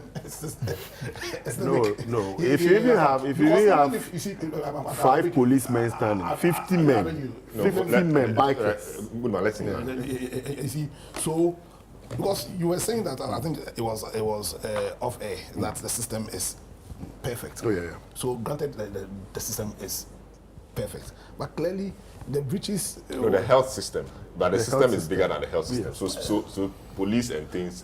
Did you say the health system? No, I mean the health. The context. I work in the ministry. The context. I think the context of the health system. And I was saying is the whole country. Yeah, but even you, let's say the context was the health system. So can anybody here say that the health system in Ghana is perfect? In fact, the health system is even 20%. And this is not politics. You see, sometimes immediately we reduce this to politics. People want to defend issues. We have a terrible health system here. The fact that we don't, and that's why in my earlier submission, I think I should give Doc there, because what I would have expected from the minister as part of the reset agenda that Ghanaians voted for, was that you'll be thinking about the policies, because you already said about introducing, it shouldn't just be the government that deals with health. What strategy, what policy are you putting in place to attract that private sector participation? Because it just doesn't happen. In the US and other jurisdictions where private sector are heavily involved in their health system, it just didn't happen per chance. There were deliberate policies by their governments to attract that kind of arrangement. So, for me, instead of this firefighting approach, and that's why the minister, we have the minister, but we also have the Ghana Health Services, and we have various departments and institutions. You, the minister, are at the policy stage. What policies, what strategies are you putting in place to ensure that the policies will take time to be formulated? They will take time to be implemented. Policy. No, you need to talk to the various stakeholders. You were in a position for 8 years. You saw issues with the health sector. You understand? That's why you called for a reset. You understand? We don't want to wait 8 years because you already understand the problems. So when you are coming with solutions, and we are entering into September. So how long do you need to do your consultation? Already, you just have a 4-year term. You have a 4-year term. The expectation that within that 4-year term, you should be able to formulate the policies, get the buy-in of the people, and start implementing, ensure that you implement it. But if for eight what means so far, by now, even if I don't know, I'm sure you be a seasoned journalist and seasoned, you understand? You have wind of some of these policies. It's not partisan. When you talk about issues concerning our health, our education, for a lot of the things, the problems we are dealt with, it shouldn't be reduced to a partisan level. We want to create a society where you understand. So I beg you, this is not to criticize the minister. At the end of the day, he's just been in power for I think 4 months.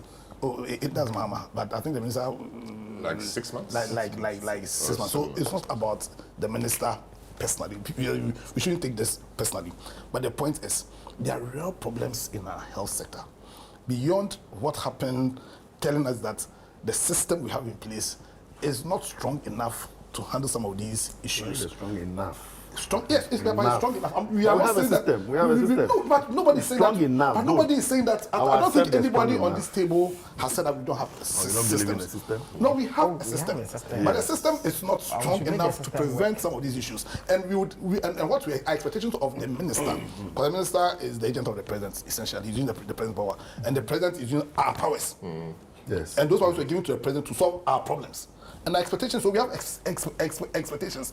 The expectations that we have of our minister is to do more of the policy, you understand, strategy to solve our problems instead of jumping and so maybe and hugging. So let's say this. So whilst maybe that, perhaps whilst the policy and all of that strategy and all of that are being crafted, and there are issues, shouldn't we be doing the firefighting whilst dealing with the long-term issues? In fact, the firefighting then is also evidence of the problems. Yes. Because we have the problems we agree. I'm coming. So we have Rage Hospital. That Rage Hospital has is board of the people. But that's a board. But they have leaders. They have directors. They have people who are supposed to run Rage Hospital second by second, day by day, minute by and all our hospitals have that kind of leadership. Because we are talking about, we don't want a situation where all the powers are centralized at the top. Then we don't. Then why do we have? So we have the hospital with its own management team. Well, is it the case that the minister does not trust the competence of Rage Hospital? And that's what I'm saying, that when I listened to Jefferson here, he was saying that these issues are issues that they are dealing with Mamobi. So supposing just 4 or even just 2 hospitals on the same day, and it can happen. It was like 9/11, you know, the two on the same day, it can happen. So the minister will suddenly divide himself. No, minister trusts in the structures, in the to deal with it. To do, and in fact, when I listened to my brother here, the minister didn't go because he doubted their ability. They advised the minister that when we went there, morale was down. So and I'm saying that if that was the purpose, if that was the reason why the minister went there, there was the reason being to rouse the morale of the workers. Then it was otherwise. The hugging and patting and shaking and admiring. It was just admiring. Ralph. Let me speak to Jefferson on a matter many people, beyond empathizing with the nurses, people also have issues. When you go to the hospitals, sometimes some of the nurses are very rude. Their attitude very repugnant. And it's no more the exception. It is becoming the norm. Yeah. You know, they don't care. They are on their phones. They appear not to care. They appear not to care. People are there struggling, and they are chatting on their phones. We've had this many times. We've even had personal experiences. These matters must be addressed. Customer service. Perhaps I come to the hospital. I may just have what you would describe as finger lacerations, but I'm in pain. So you have the technical know-how. You know this you are going through is nothing really. It may not kill you. But I'm thinking it could kill me. The way you relate to me may even assure me that, okay, this is fine, we'll deal with you. But you don't mind, you just talk, sneer at me, you don't care, and all of that. That is also a problem. What are you guys, I mean, GRNMA, and all of you in the space, the technical brains in the space, beyond criticizing the minister, etc., what are you yourselves doing to fix this problem? And I'm sure you know this, it has come to your notice, the attitude of some nurses. You know, they are on TikTok, they are on WhatsApp, when they should be working, in the night especially. Like you said, if you go to the hospital on weekends, you are doomed. Nurses are there. People are there. What are you, the unionists, doing to make the public, you know, confident that when they come to the hospital, they will not see some of these things anymore? Thank you very much. And I think this is something we need to discuss holistically and resolve it. No, sorry. Yeah. Beyond laying blame in terms of numbers and facility and equipment. This is human. It all comes to this is human. If you are sitting there when I'm struggling, I'm going to answer the question holistically. Sitting there was struggling. I have sat in committees where we have revoked some nurses their license before. I have witnessed some, I've heard some, I've seen documents where some nurses, their documents have been revoked. For I mean their license. Their license for doing these kind of things, negligence and other things. We know, we understand. But here is in a case where they are the same nurses. I'm not speaking for them. They are the same I speak nurses. for them, so. I say I do not want to stand for the wrong. Okay. No, I don't condone that. They are the same nurses who travel to Saudi. Right now, Saudi is the part. Saudi Arabia. And they are doing exceptionally well. What is it? It's an attitude of the Ghanaian. Ghanaians also travel abroad, Yeah. and they work well. They- But if it's Ghana, the mentality is that it's Ghana. So why? Abayi Juma. So why that Abayi Juma. problem? The same Why nurses that work in the problem? private sector. No, the same nurses we are taught, they work in the private sector. They dare not do this there. Yes. So you, the leaders, have something to say about that. We have said that we are always educating. We have been doing a lot of that. We educate, we train customer, whatever, even the curricula. We have been contributing, whatever it is. But if the structure at the facility, the hospital, that is liaised with the ministry, the Ghana Health Service, is not put in proper perspective, no matter the training. Perspective like what? Like monitoring, evaluating, and doing all those things to ensure that you are given this task No, to Jefferson, perform. you agree that there's some system in place. The system may not be strong enough. Yes. That's the resolution around the table. That there is a system, but it's not strong enough. Yes. So the system is there. The structure is there. We have what we call in charge. Sure. The in charge means he's in charge of, she's in charge, he or she is in charge of nurses. Yes. Being in charge means what? Means you are supervising. Exactly. So we need to call those guys out. You go to the hospital in the night. It's terrible. People are struggling, and they're chatting in their cubicles. On The phone. context of struggling. No, I mean, struggling is- people are sick. They are in pain. Yes. They want somebody to attend to them. Sometimes the people will have to get up, carry the IV things, and go and be looking for nurses. What It- were it- the it should- nurses this- doing? Because I have been in a hospital where we were only 2 on duty, taking care of 45, 46 clients before. This case, when it becomes, you will look for me. No, I'm not Because saying. at the- You see, what I'm saying is Let that us- let us where see the until we are nurse, able to where the identify- nurses are visibly, they are seen, Yes. engaged in other things than the job. They are on their phone. I don't know who they are chatting. let me come in for him. Okay, so Let me. you run a facility. Let me say that, unfortunately, there are times when you have nurses under training, and Ghanaians generally assume that Everybody they see even there is nurses a under nurse. training are nurses. That is a misnomer, unfortunately, and I must say that student nurses behave different from nurses at post. So invariably, even the cleaners sometimes, by way of how they dress, are considered as nurses. So let me just demystify that unfortunately, in many health facilities, anybody in scrubs is seen as a health professional. So I want us to put it across that, unfortunately, there are instances where,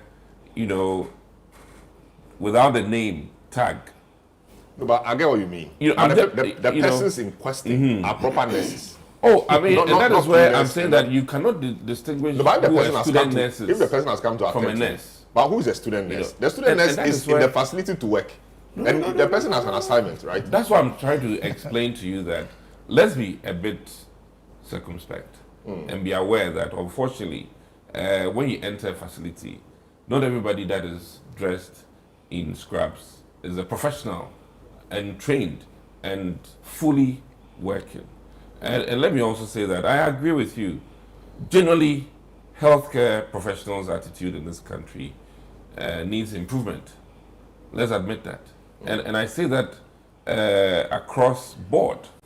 And it also comes to one key thing, which he's not been able to enumerate very carefully, that when the working conditions are not at par, You pretend to be working. it impacts how well, how cheerful, how nice your nurses are. In some facilities, we even have greeters. This rate issue, maybe if there were greeters, that alone could have changed the trajectory. Somebody who would just say, "Oh, how are you doing today? What's happening?" Even that alone can break you. So in all of this, our nurses' attitude, whether Jeff wants to dice or slice it, generally, we have a very poor nursing attitude in the country. And that also stems from the fact that their working conditions are not, entirely the best. And these are the listen, I always say that if you treat your workers well, they'll treat your customers well. I mean, that is the rule of business. If your employees are not well taken care of, your patients will suffer. Right. And it is so direct. And Is that the But, case? and I Is think that the that, case? oh, I Is mean, that the listen, case? But Is that the case? before Yeah. he even goes, let us understand that we are ready to partner the ministry to shape up attitude now in nursing. You as a we as a union. Yeah. We You are, have to we be. are we are always ready. You have to be. When we feel that the ministry is not against us, we are very But But who is you against you? feel I the don't ministry is understand. against you. for Where this from for this this attitude? for this. I But the think- minister has said he needs to hear both sides, and that's fair. think, Is it not fair? To support Nobody's the against minister anybody. on this, Nobody's I against. think that this is not a side issue. No. This is Ghana health, and So and, we and, are yeah. ready to partner. But it appears you guys have taken a position. We've not taken Against any the We'll minister. keep I talking am to not them. No. surprised. We have We'll not keep taken talking any to them. position. We have been very Okay. collaborative with the minister. Are you still laying down your tools? No, We have not reached that point yet. It is not something that we have It's thrown not off the necessary. budget, but we have not gotten to that it's not point. necessary. Very well. Yes, sir. Let me take. Let me. We have nothing against the minister. It's our minister. We have nothing against the minister. We know and we give him that respect for that. But the action the minister took is what we said we are not happy about yeah, it. And we've- that we've one gone we beyond that now. we can say that Very well. we are ready to partner the ministry, Ghana Health Service, and all its No, agencies. you should say you continue to partner. Yeah, exactly. So that's what I'm saying. Are you against? Are you against the ministry? I mean, No, we are not against. Yeah, I mean, it appears. It appears you are. It appears you are standing at one place. But Tony, if you also say you are just exposed their posture, it means that there's some thinking that they are on one side. Tony, All right, let me just. It's all right. It's all right. It's all right. Your microphones are actually off. Your microphones are actually off. Let me take a few of your messages. This one says, assault on hospital staff can never be tolerated. Such incidents have resulted in serious injuries and even deaths among staff who are already working at maximum capacity. While the de-escalation is always a preferred option, under no circumstance should assault be condoned.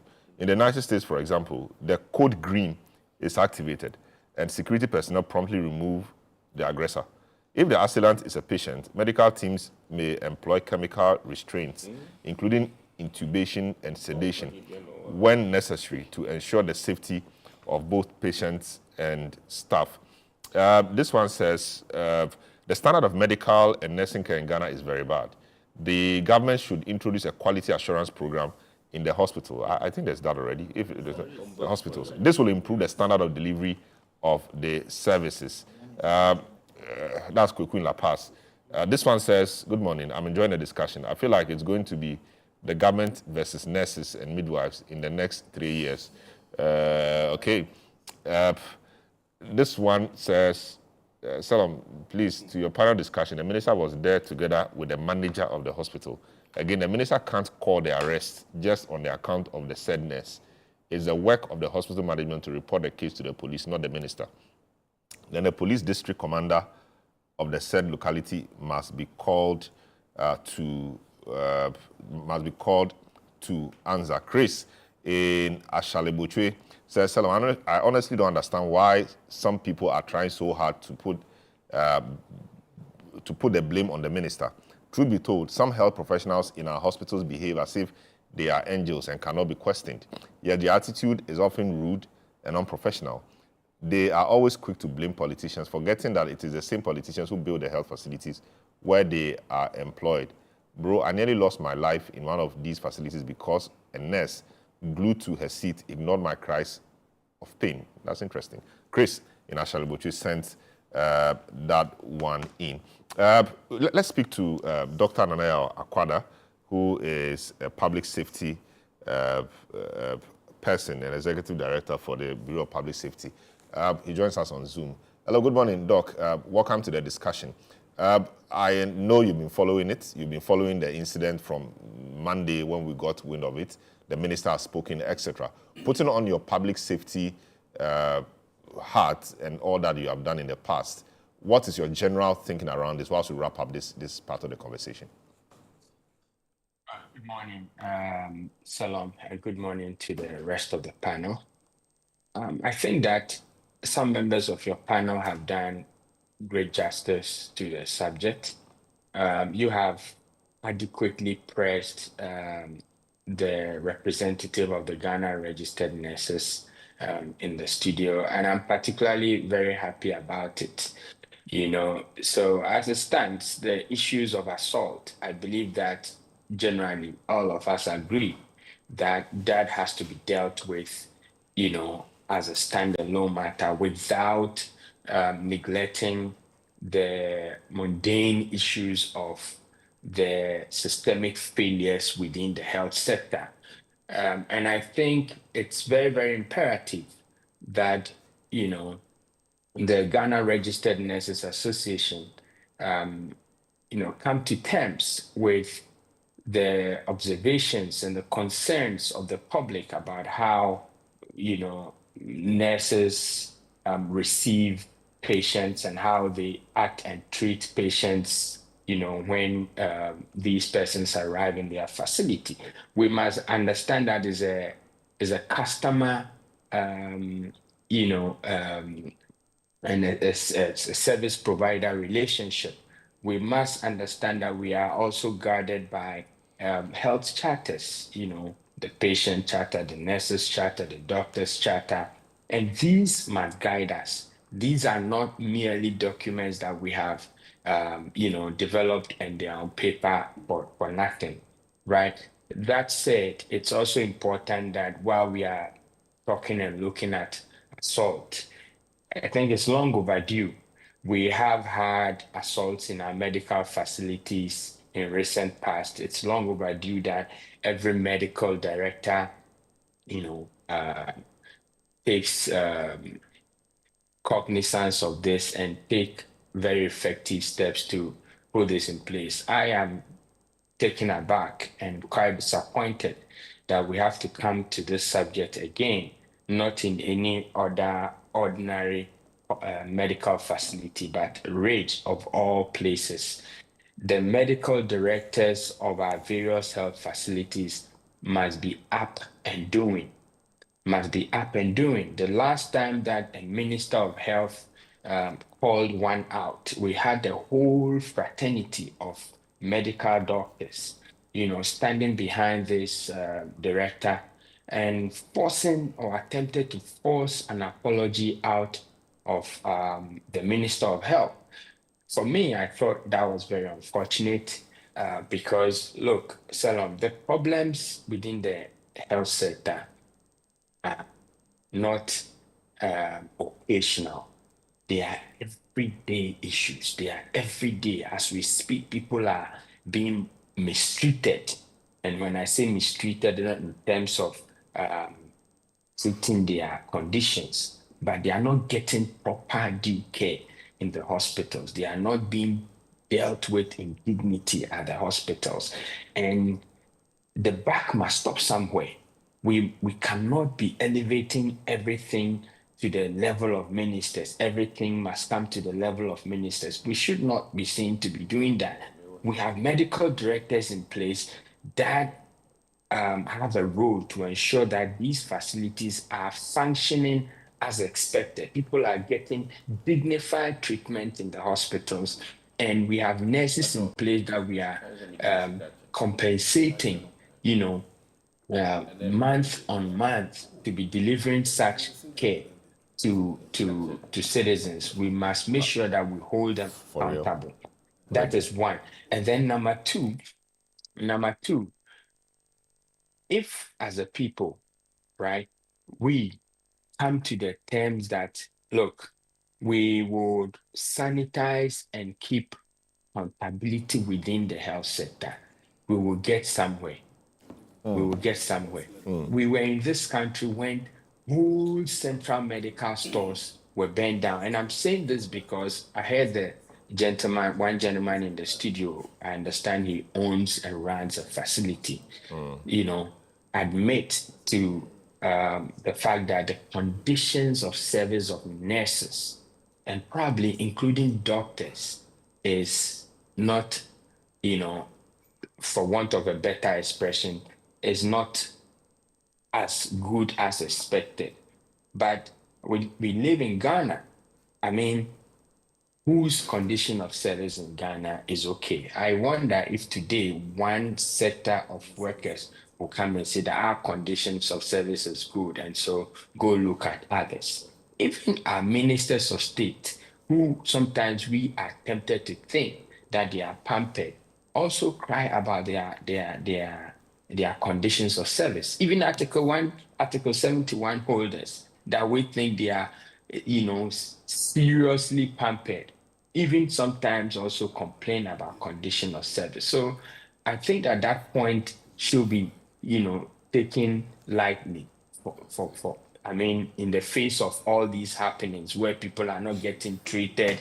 You go to a hospital, they ask you to come go and buy your own gauze. You go to a hospital, they say you need to get this money before you get that. Years back, I was in a hospital and I was in pain, immense pain. And I was told that the service that must be given to me, there is a queue, and that I'm going to get the service in 4 months. In 4 months, when I knew I was going to die before it was going to be my turn. Such are the conditions that we are faced with, where government provides, people do not take care of it very well. Government provides the resources, people divert those resources, and then we come back to lacking. Why we're in this country when the whole central medical stores got burned down to, in a bid to cover up tracks. Government has plenty of things to deal with. The real gap is accountability. That's what we have to look at. Is accountability. And so medical storekeepers, managers, medical directors, doctors, even if 1 or 2 nurses were actually billed for negligence and lack of proper care, the system would quickly self-correct. We must not be throwing in excuses for, that makes the system not run as we expect. We must begin to hold persons accountable, or persons who have been entrusted with duty of care. We must hold people accountable. Yes. So talking about that and the initial point you made, the director of the hospital, or the boss at the hospital, in this specific instance, what could they have done? I mean, there was should I call it a breach of security? What should be the way forward? A patient could go rogue and misbehave, It's not as if the place was, quote unquote, attacked by very external people. This was an internal person, as in came there to seek healthcare, got unhappy with the care he was getting, and then called in reinforcement, started some things, and then called in reinforcement. What could the leadership of the facility have done about this? Yeah, Salam, I have said this again. As far as there's been a nurse, was hospitalized for assault, if I were the Minister of Health, considering all this talk about accountability, look, the medical director will be cooling off at home by now to start with, because, security has been breached. Your staff that you've been given to take care of, one has been assaulted. While we look at the issue of Ralph in one direction, okay, in the first place, the medical director will be cooling off at home, because it doesn't make sense to me that in 2025, a hospital like the Rage has no security systems. Look, elsewhere, even passive aggressiveness is reported, and immediately there is surveillance on you. Okay, passive aggressive, just passing a comment, okay, that sounds a bit aggressive. You are reported, whether known or unknown to you, and you are under surveillance. The slightest effort shaking that you do, you are removed. You are removed. or or restricted, how come that a group of people, whether public or patients, could storm a health facility and be up there, be arguing with nurses for this long? Okay, and reviewing the videos, it seemed to me that that situation was in place for more than 20 minutes, because I saw some patients up from their bed following the young man, trying to get their message also highlighted to the public. And it was sad that while some people think the young man was causing chaos and confusion, we had persons who were in that facility to receive care who had walked up to him, not to calm him, but to also report their cases. So that is a problem. That shows how That selfless and that's a problem, how then. helpless the situation is. How helpless the situation was. Some of us are seeing this guy as an intermeddler. He was causing confusion, but we had patients who were following him and telling their story to him that, look, me it's very, very helpless and very breaking. So Very well. one, if the medical director should be cooling off at home, and it should send a signal to all other medical directors to put in place proper security systems within their health facilities. Very well. To ensure that these things do not occur. My Very well. wife cannot go to work, and for someone's negligence, somebody goes to attack her, and then I have to now deal with an ailing wife or an ailing sister or an ailing mother. It is not acceptable. Very well. Great one. Thanks, Doc. Yes, we'll take a short break and we'll switch topics. But Goodman, now that you are here, let me ask you this. So you were saying that they said some CT scan, they were to transfer the guy to a place to get a CT scan done, etc., and that the CT scan facility at the Ridge Hospital was not working. Yeah. It's disgraceful, isn't it? Ridge Hospital will not have a functioning CT scan, and it's not in isolation. You go to College, we go to all the big government facilities. For some reason, they tell you some equipment is not working. It's not working. And you have to be directed to a private facility to get that done. And that facility that is not working, or equipment not working, would have been spoiled or would have been broken down for weeks and months. Yeah. And there's actually no interest or motivation to get it fixed. What are you doing about this? It's a new minister who wants to get things done, who wants to reset the system.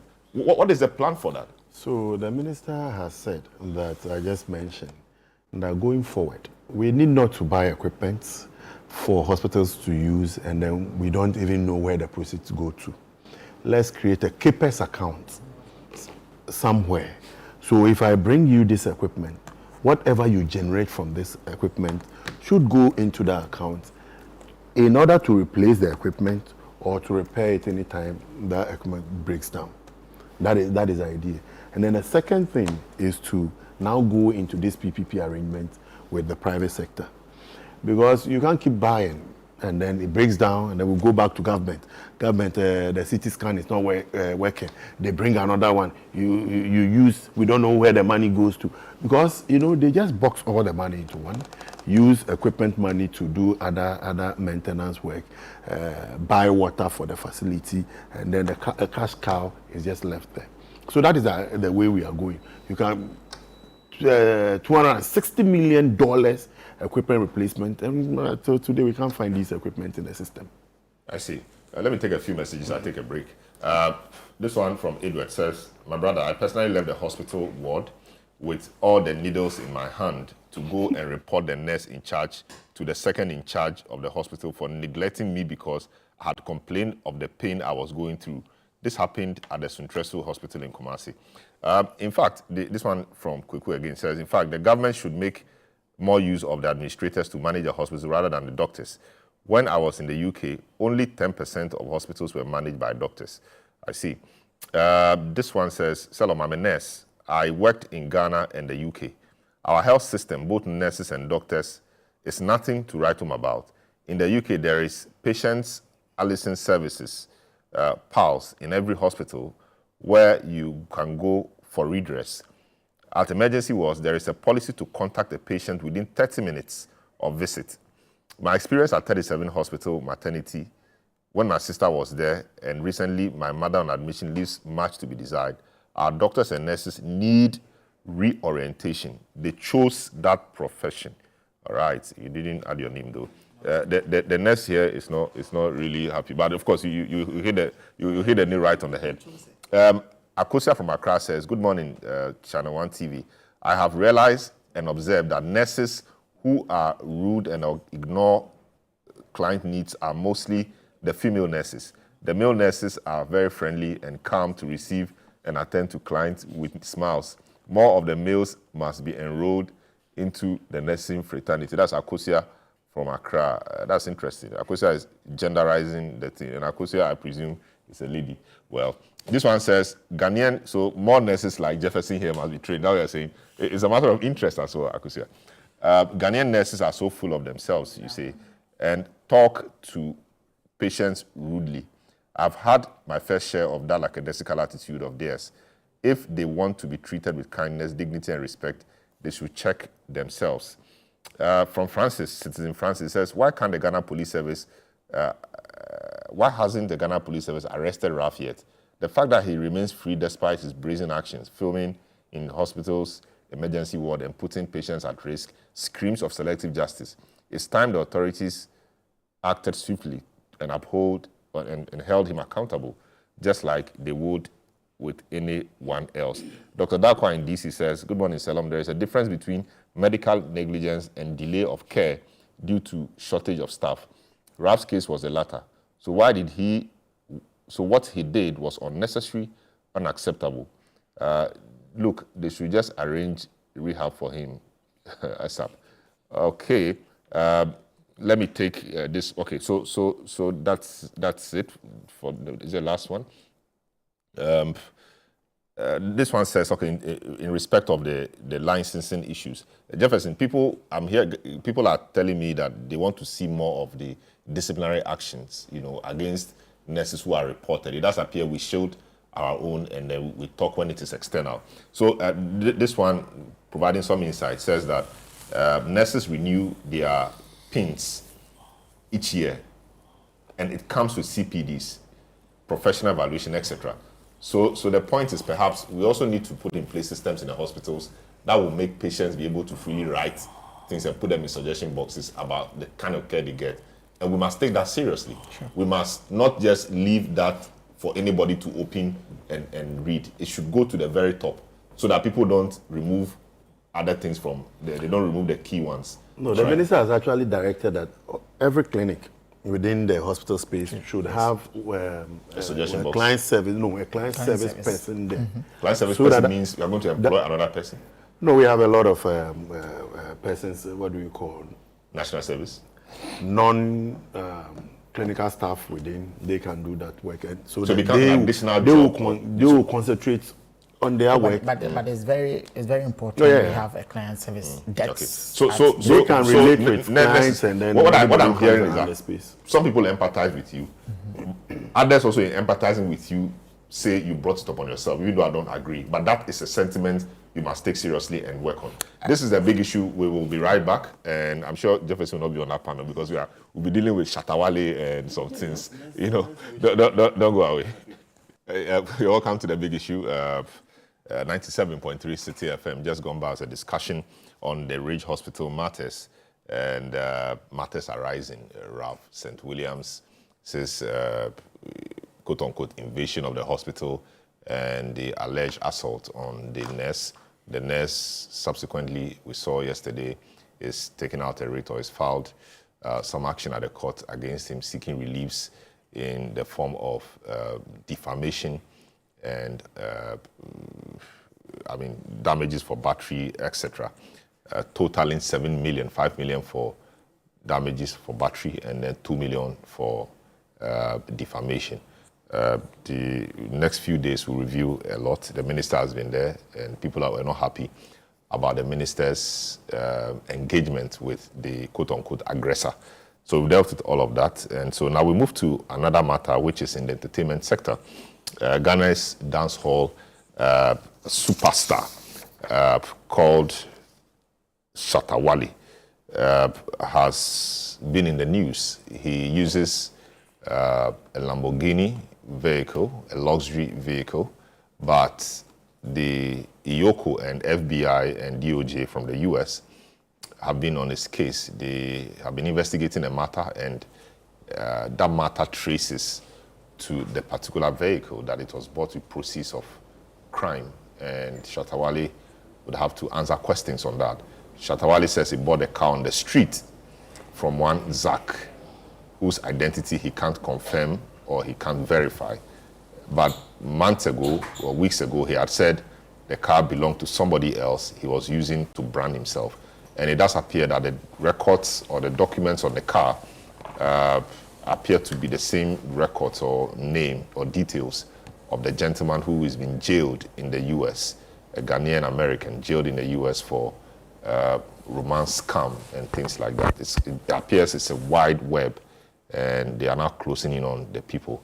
The question is, what should we be doing? Should the celebrity culture, the lifestyle, shouldn't our institutions be concerned about how our celebrities make money and how they live, the kind of lifestyle they portray to the people? Of course, some may be showbiz, but when indeed they claim that they own those things, shouldn't we be interested in investigating them? If we had done these, perhaps we will not have been here. And now it does appear that a major embarrassing situation is about to befall the nation, because people think that if Shatta Wale is extradited and possibly and eventually jailed or convicted by the US authorities, it says a lot about the entertainment space in Ghana and all of that. So that's what we want to look at generally.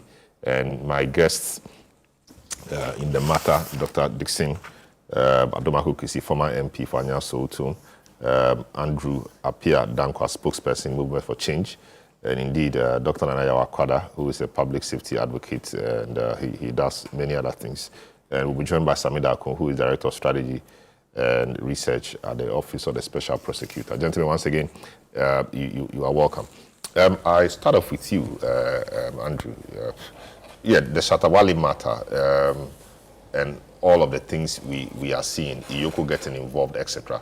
First, is it strange for IOCO to be collaborating with US agencies to be investigating our own people? How should we look at that? Yeah, so I don't see it as strange. In fact, I think it's good for the battle against economic crimes and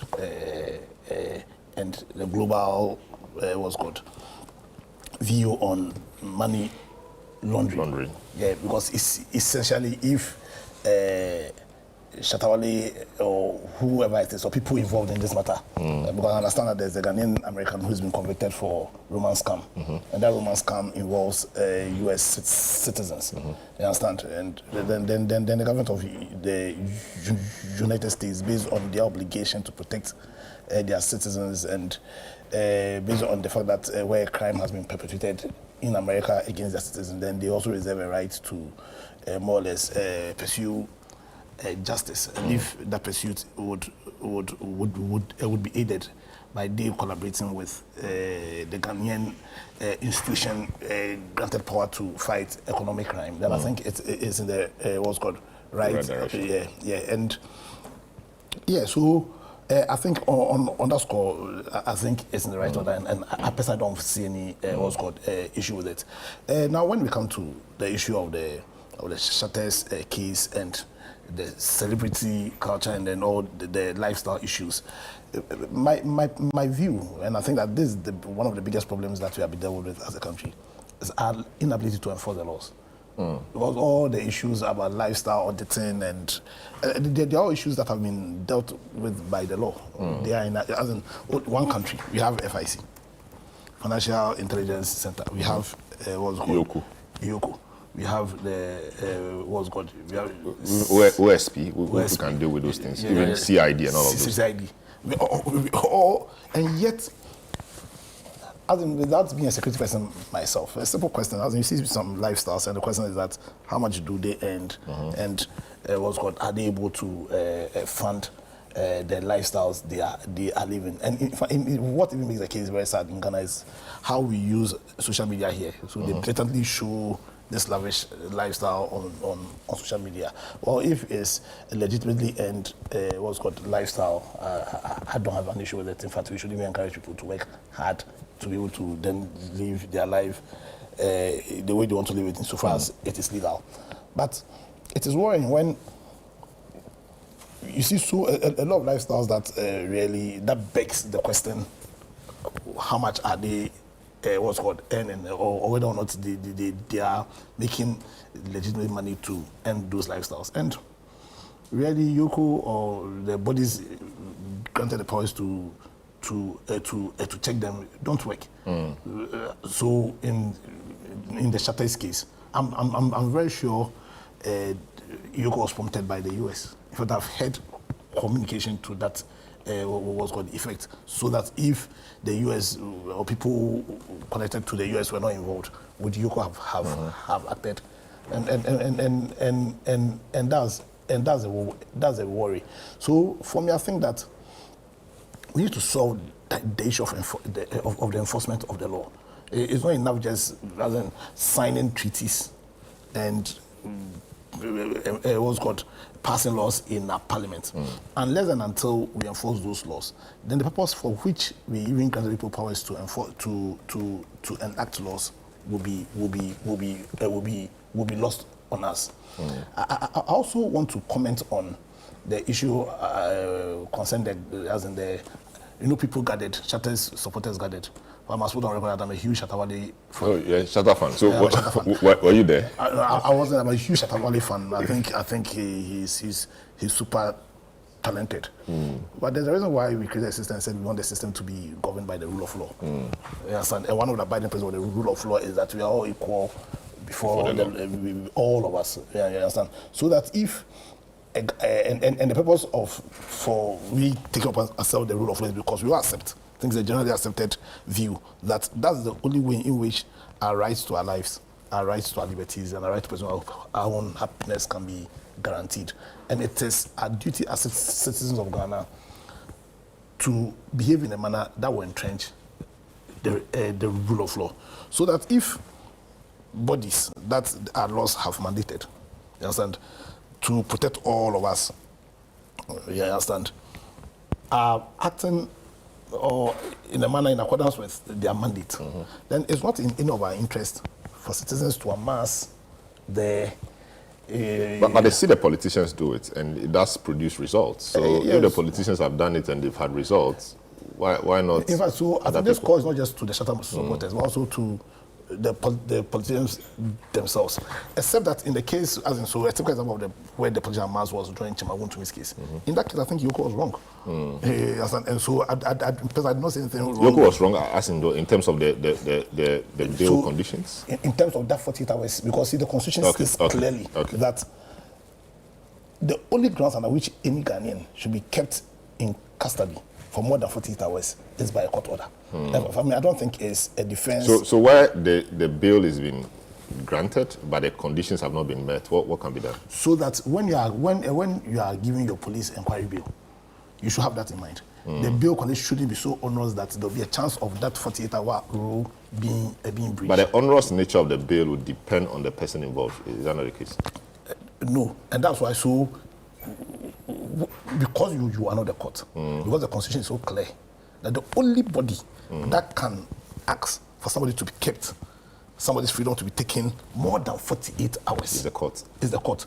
So for me, it's not an excuse where you are giving bail to say because I granted, because the bill itself isn't liberty. The bill itself isn't liberty, because one of the conditions of granting bail under our laws also is the reasonableness of the bill. And when you are talking about reasonableness, they also talk about the circumstances and the regime.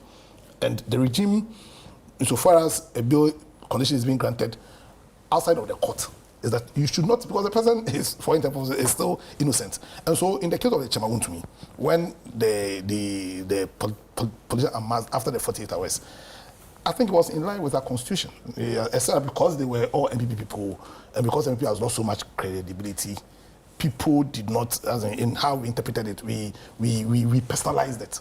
But really, if you're going to be objective and fair, in my view, I think that where Yoko 2 is acting outside the mandate of their laws, then is our duty as citizens to call them to order. But having said that, I think for me that was the issue. I feel that because the 48 hours hadn't elapsed. Yoko was doing their job. So what I said, because it's Shatta Wale, because you're a huge fan of Shatta, I don't think none of them are bigger fans of Shatta Wale than myself.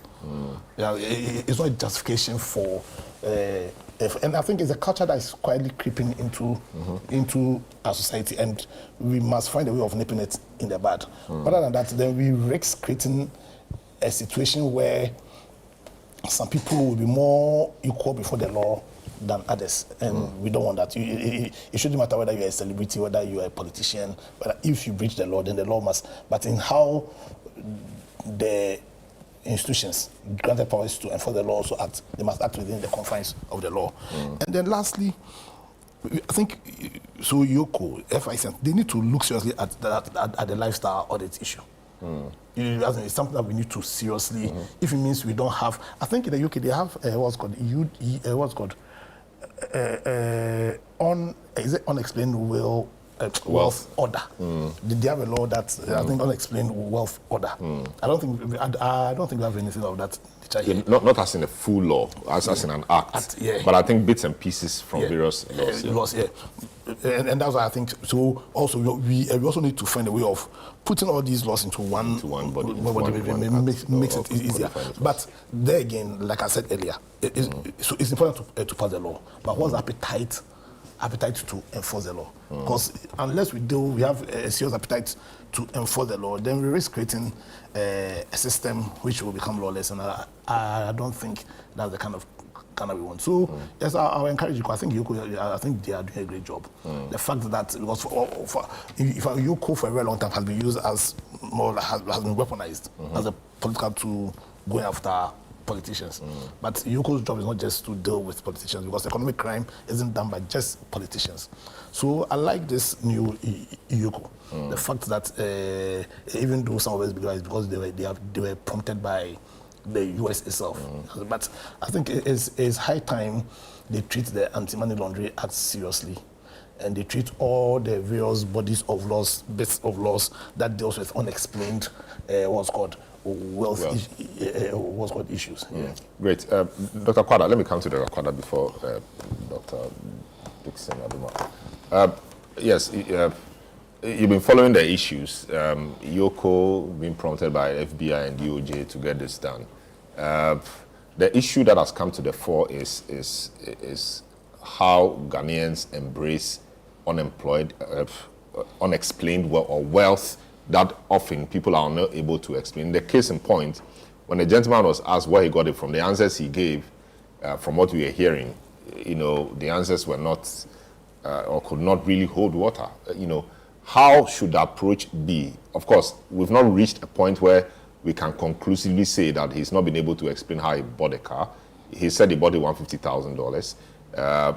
What can we be doing? Unexplained wealth, the law is clear. We've not been able to enforce it. And the same issue has happened. This is the Adapa case. The money is found under her bed, etc. Explanation was lacking. Real explanation was lacking, even though some things were said about how she got the money, etc. What should we be doing, about this to rid our system of unexplained wealth, which has consequences for the younger generation? Because when they see these celebrities, flaunting wealth around, they think that is the way to go, and they will do whatever it takes to get there, or to get the wealth and flaunt it as well. Because these are celebrities, they command a lot of following. What can we be doing about this? Well, thank you. Just on a lighter note, how about thinking about passing an unexplained poverty act, because there are people in Ghana today who are working 24/7, trying to be very prudent with money, and they are still poor, right? So in the last time this issue came up, I read on social media, look, before we pass the Unexplained Wealth Act, let's pass the Unexplained Poverty Act, right? And I thought that was very, very funny. So that's not to lighten the point my co-panelists made in the studio. I think it's very important that we look at that aspect of our social life. It's very, very important, especially in this era of um, transnational engagements, global engagements, money laundering. It's appropriate that we look at how people come by their wealth and how they, carry themselves out there in the public. Otherwise, we risk something very, dangerous. And I think that it is long overdue. It's long overdue. Um, Lifestyle audit is something that we need to take seriously. We have people today in Ghana who sit on radio and television to brag of not just their money, but following. Some of them have even bragged that they have what it takes to take the Ghana National Army on. So it's not something that we should be treating lightly. We must continuously be on the beat, making sure that no one individual becomes more powerful than the state. It is not that we don't want people to be wealthy. It's not that we don't want people to be influential, but that we must guard against our security, and guarding against our security is to ensure that the state remains the most powerful, unified, subject within the realm. And I think this is very important. Now, I think the one panelist mentioned, the one who spoke just a while ago, and forgive me if I'm not tracking the names, Salom. Yes. So that's Andrew Appiah-Dankwah. Yeah, Andrew mentioned that we are having a creeping culture of every high-profile arrest triggering, a crowd, which is a dangerous development that we need to nip in the bud. Okay. Shatta Wale is big. I mean, there's no doubt within the Ghanaian context, he's big. And even though I'm against the people ganging up there, I had a good laugh, watching the people, the kinds of people, who gathered there, the things they were saying. It was also a form of entertainment, but let's face it, it's a very dangerous, culture creeping within our system. Why? We arrest a politician, people gang up. We arrest someone from the clergy, people gang up. I mean, we arrest musicians, people gang up. What's going to happen next? What's happening now is that we are going to normalize this disorder. And this disorder will encourage impunity, and it will reduce deterrence against crime, right? The other day when Chairman Wontumi was arrested, look at the crowds. When Agrada was arrested, just look at it. I mean, the politicians, whichever way, if you arrest someone from the NDC, people gang up, MPP, people gang up. So we are running into a situation where now the security agencies, before they even carry out their duties, they are going to do evaluation of all of these, and it's going to impact on them how they work. This is not what we want. We don't want to be creating people who are a law unto themselves, such that because by virtue of they are following, the security agencies are going to be wary of bringing them to order when these persons violate the law. Why? In the USA, R. Kelly, I don't think Shatta Wale is bigger than R. Kelly in terms of net worth and even in terms of public following. Okay, R. Kelly has been arrested and jailed, sentenced to 31 years in jail. Okay, 31 years. Son Diddy Combs, Prof Daddy, or whatever his name is.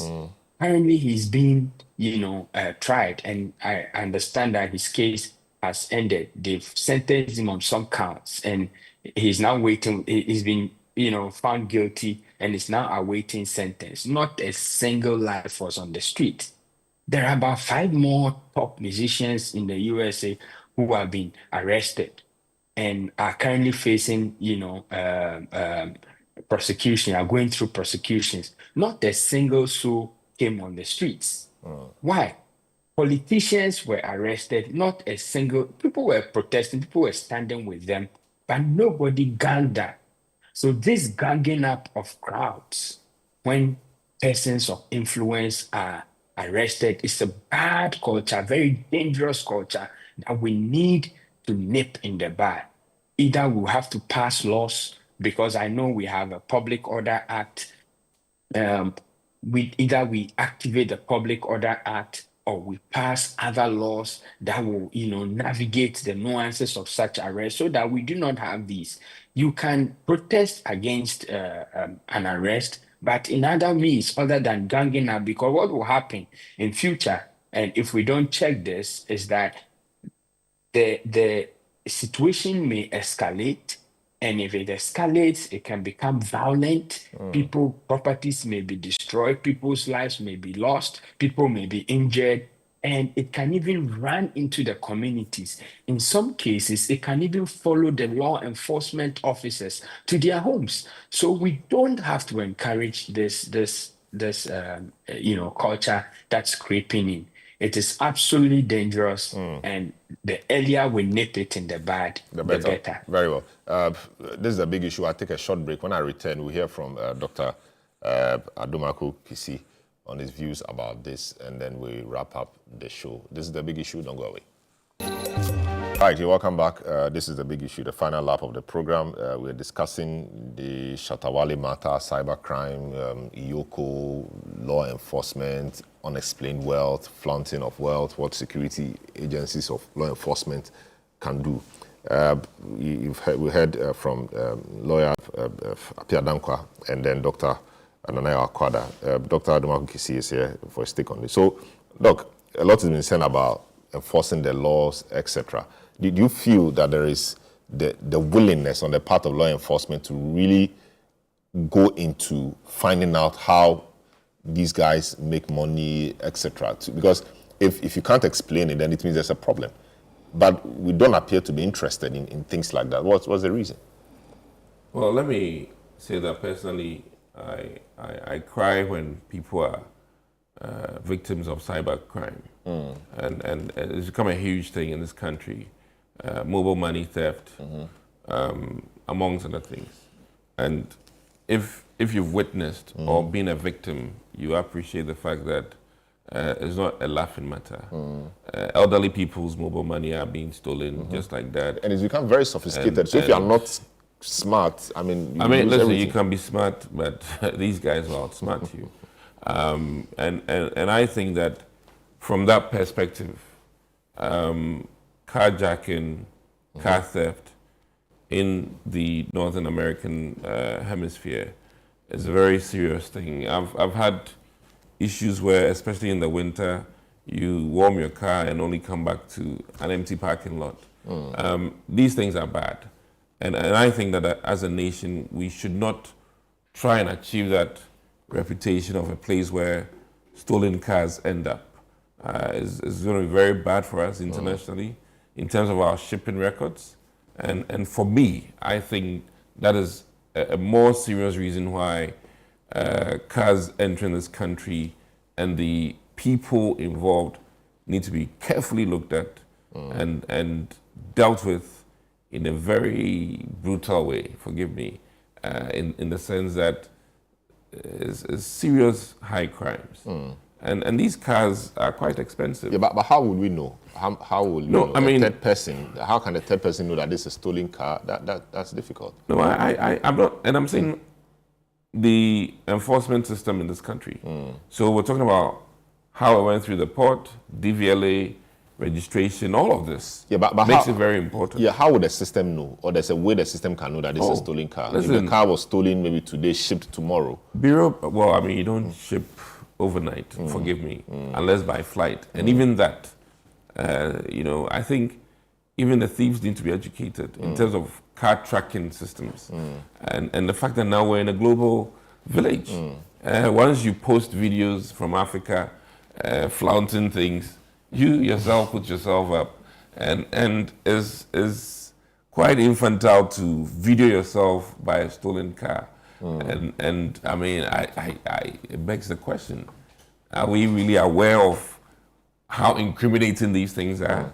And you know, these are things we do on the dark market, but to actually put it out there begs the question. And this is a wake-up call for all of Ghanaians that, you know, the American system is changing under Donald Trump, and they'll come after you, even, you know, to the extent that, let me add that some have even faked their death in this country, you know, yeah, to evade the feds coming after them. So I'm troubled, and I also agree with the Zoom Nanayao that this trend of people going to the police station, people trooping to Ioko should stop. And if the likes of R. Kelly have been put to jail, the likes of Puff Daddy, and he's just no other person, please. You know, not that I'm a fan of him, but the guy's net worth is huge. The likes of Jay-Z, I mean, these are people who are well known. But let me also put out a caution. All that glitters isn't gold. And many are copying the wrong things and seeing the wrong things as right. And I think the media also has a role to play in demystifying this and making the youth aware that hard work is always very important. And that knowledge is power, to borrow from my own school. So I think that, one, Ioko also owes the general public very good education so that some of these rushes to Ioko when someone is arrested or detained should be stopped. And I also would plead with them that they work their case well and take them to court, and not this holding up people with no court proceedings. I'm not entirely happy about that. But build your case well, take them to court, let all of us know that they are going to court, let the case be heard. If it will be televised, fine. If it not, fine. But that should be the process.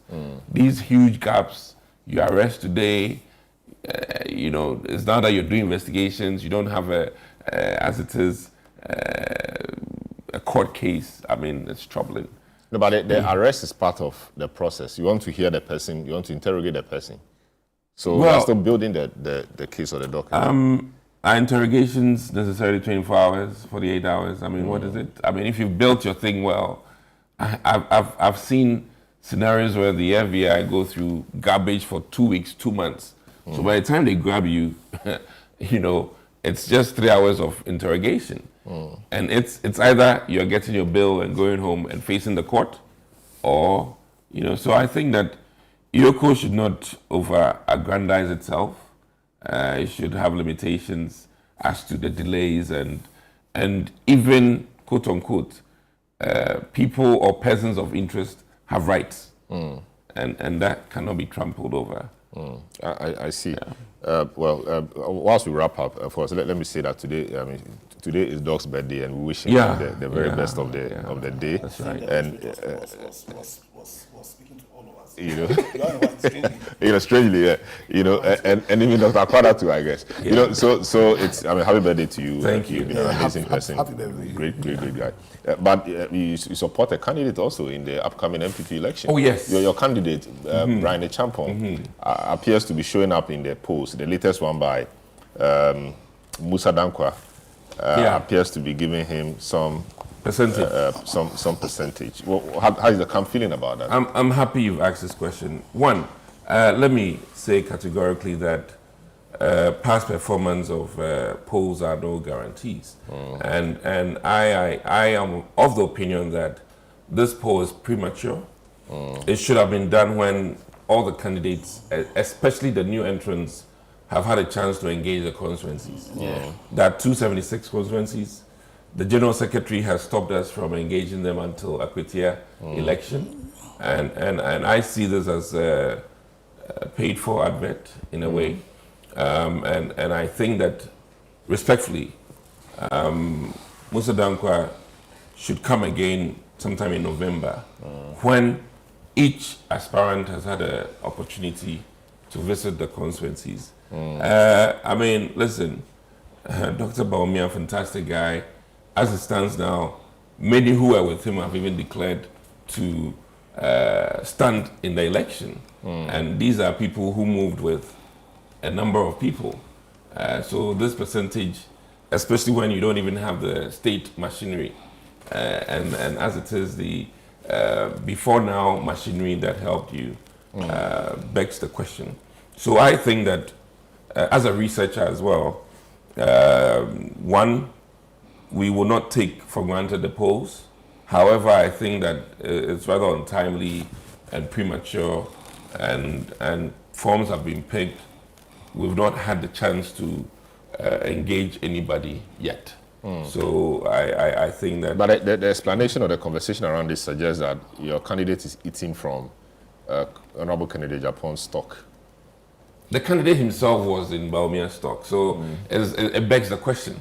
You know, Educhum was in Baumia stock. It begs the question. Kwame Japan was in Baumia stock. So when the candidate himself was a strong supporter, financier of Baumia and has left, is rather ridiculous. So, and Brian will not leave without numbers. He left with some numbers and some following.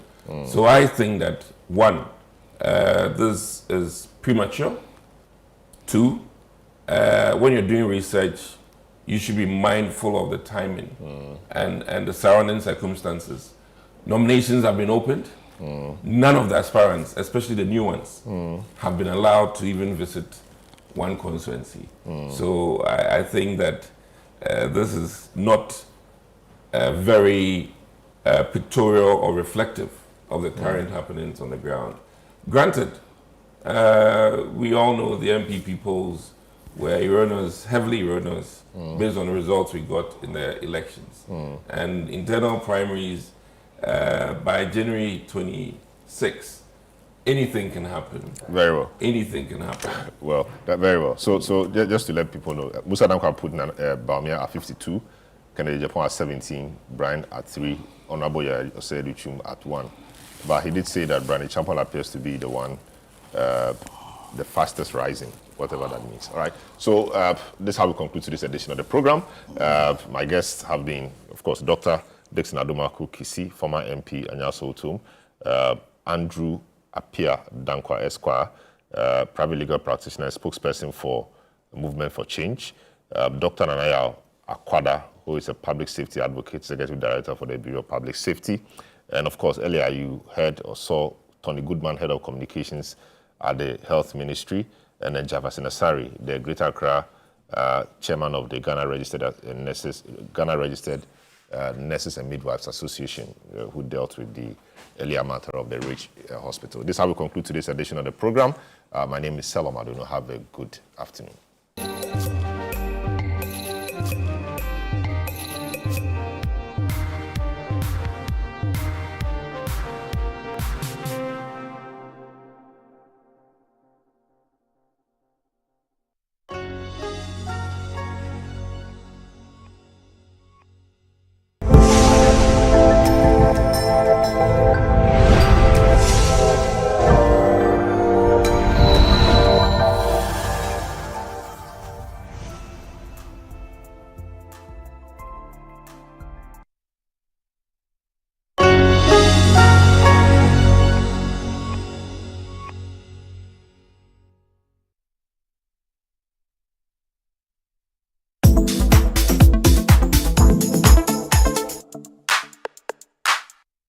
We need to ramp up. We need to enter multiple markets. So we just need to be trading. And the fact that we're just starting with AI now and we're seeing this massive leap in terms of productivity, in terms of benefits to our customers, we're very excited about this AI journey. So that excites me that now people can understand what we were saying 2 decades ago. It sounded as sci-fi. It's really important that we build policy and regulation that is in line with our context and our situation. So our strategy is going to be very specific, speaking to the outputs and to the usage of AI, sector by sector. Partnering with government so that they start understanding the role and the responsibility that they have. You can jump on the wagon straight into the fourth industrial revolution, do it better. There are countries that are leaders, and most of those are in Africa. That's an opportunity for us as Africans to build our own models, to first curate our own data sets and create our own unique experiences, and then train our own models to reflect our own cultural experiences. And we need to do this because the rest of the world is moving so fast.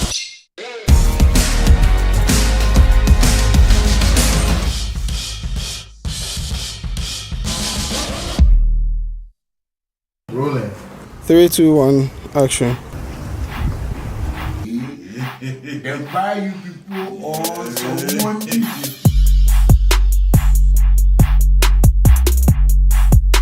The excitement is around the fact that post-pandemic, looks like the world has woken up to what we've been telling, especially Ghanaians, we've been telling them since 2002, that we can put a classroom in your palm.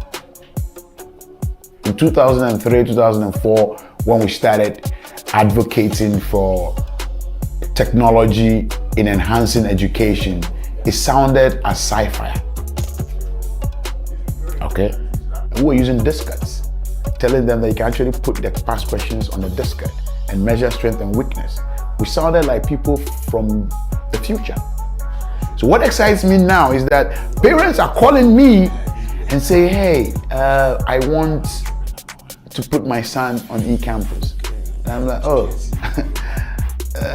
20 or 2 decades ago, that would have been possible. So that excites me. Schools are calling, hey, can you come and help us? We want to put technology, introduce technology. I mean, when the pandemic was at its peak, I was summoned, like the word they use, I was summoned at the Ministry of Communication to see what can we do, because you've been around for a while. I was summoned at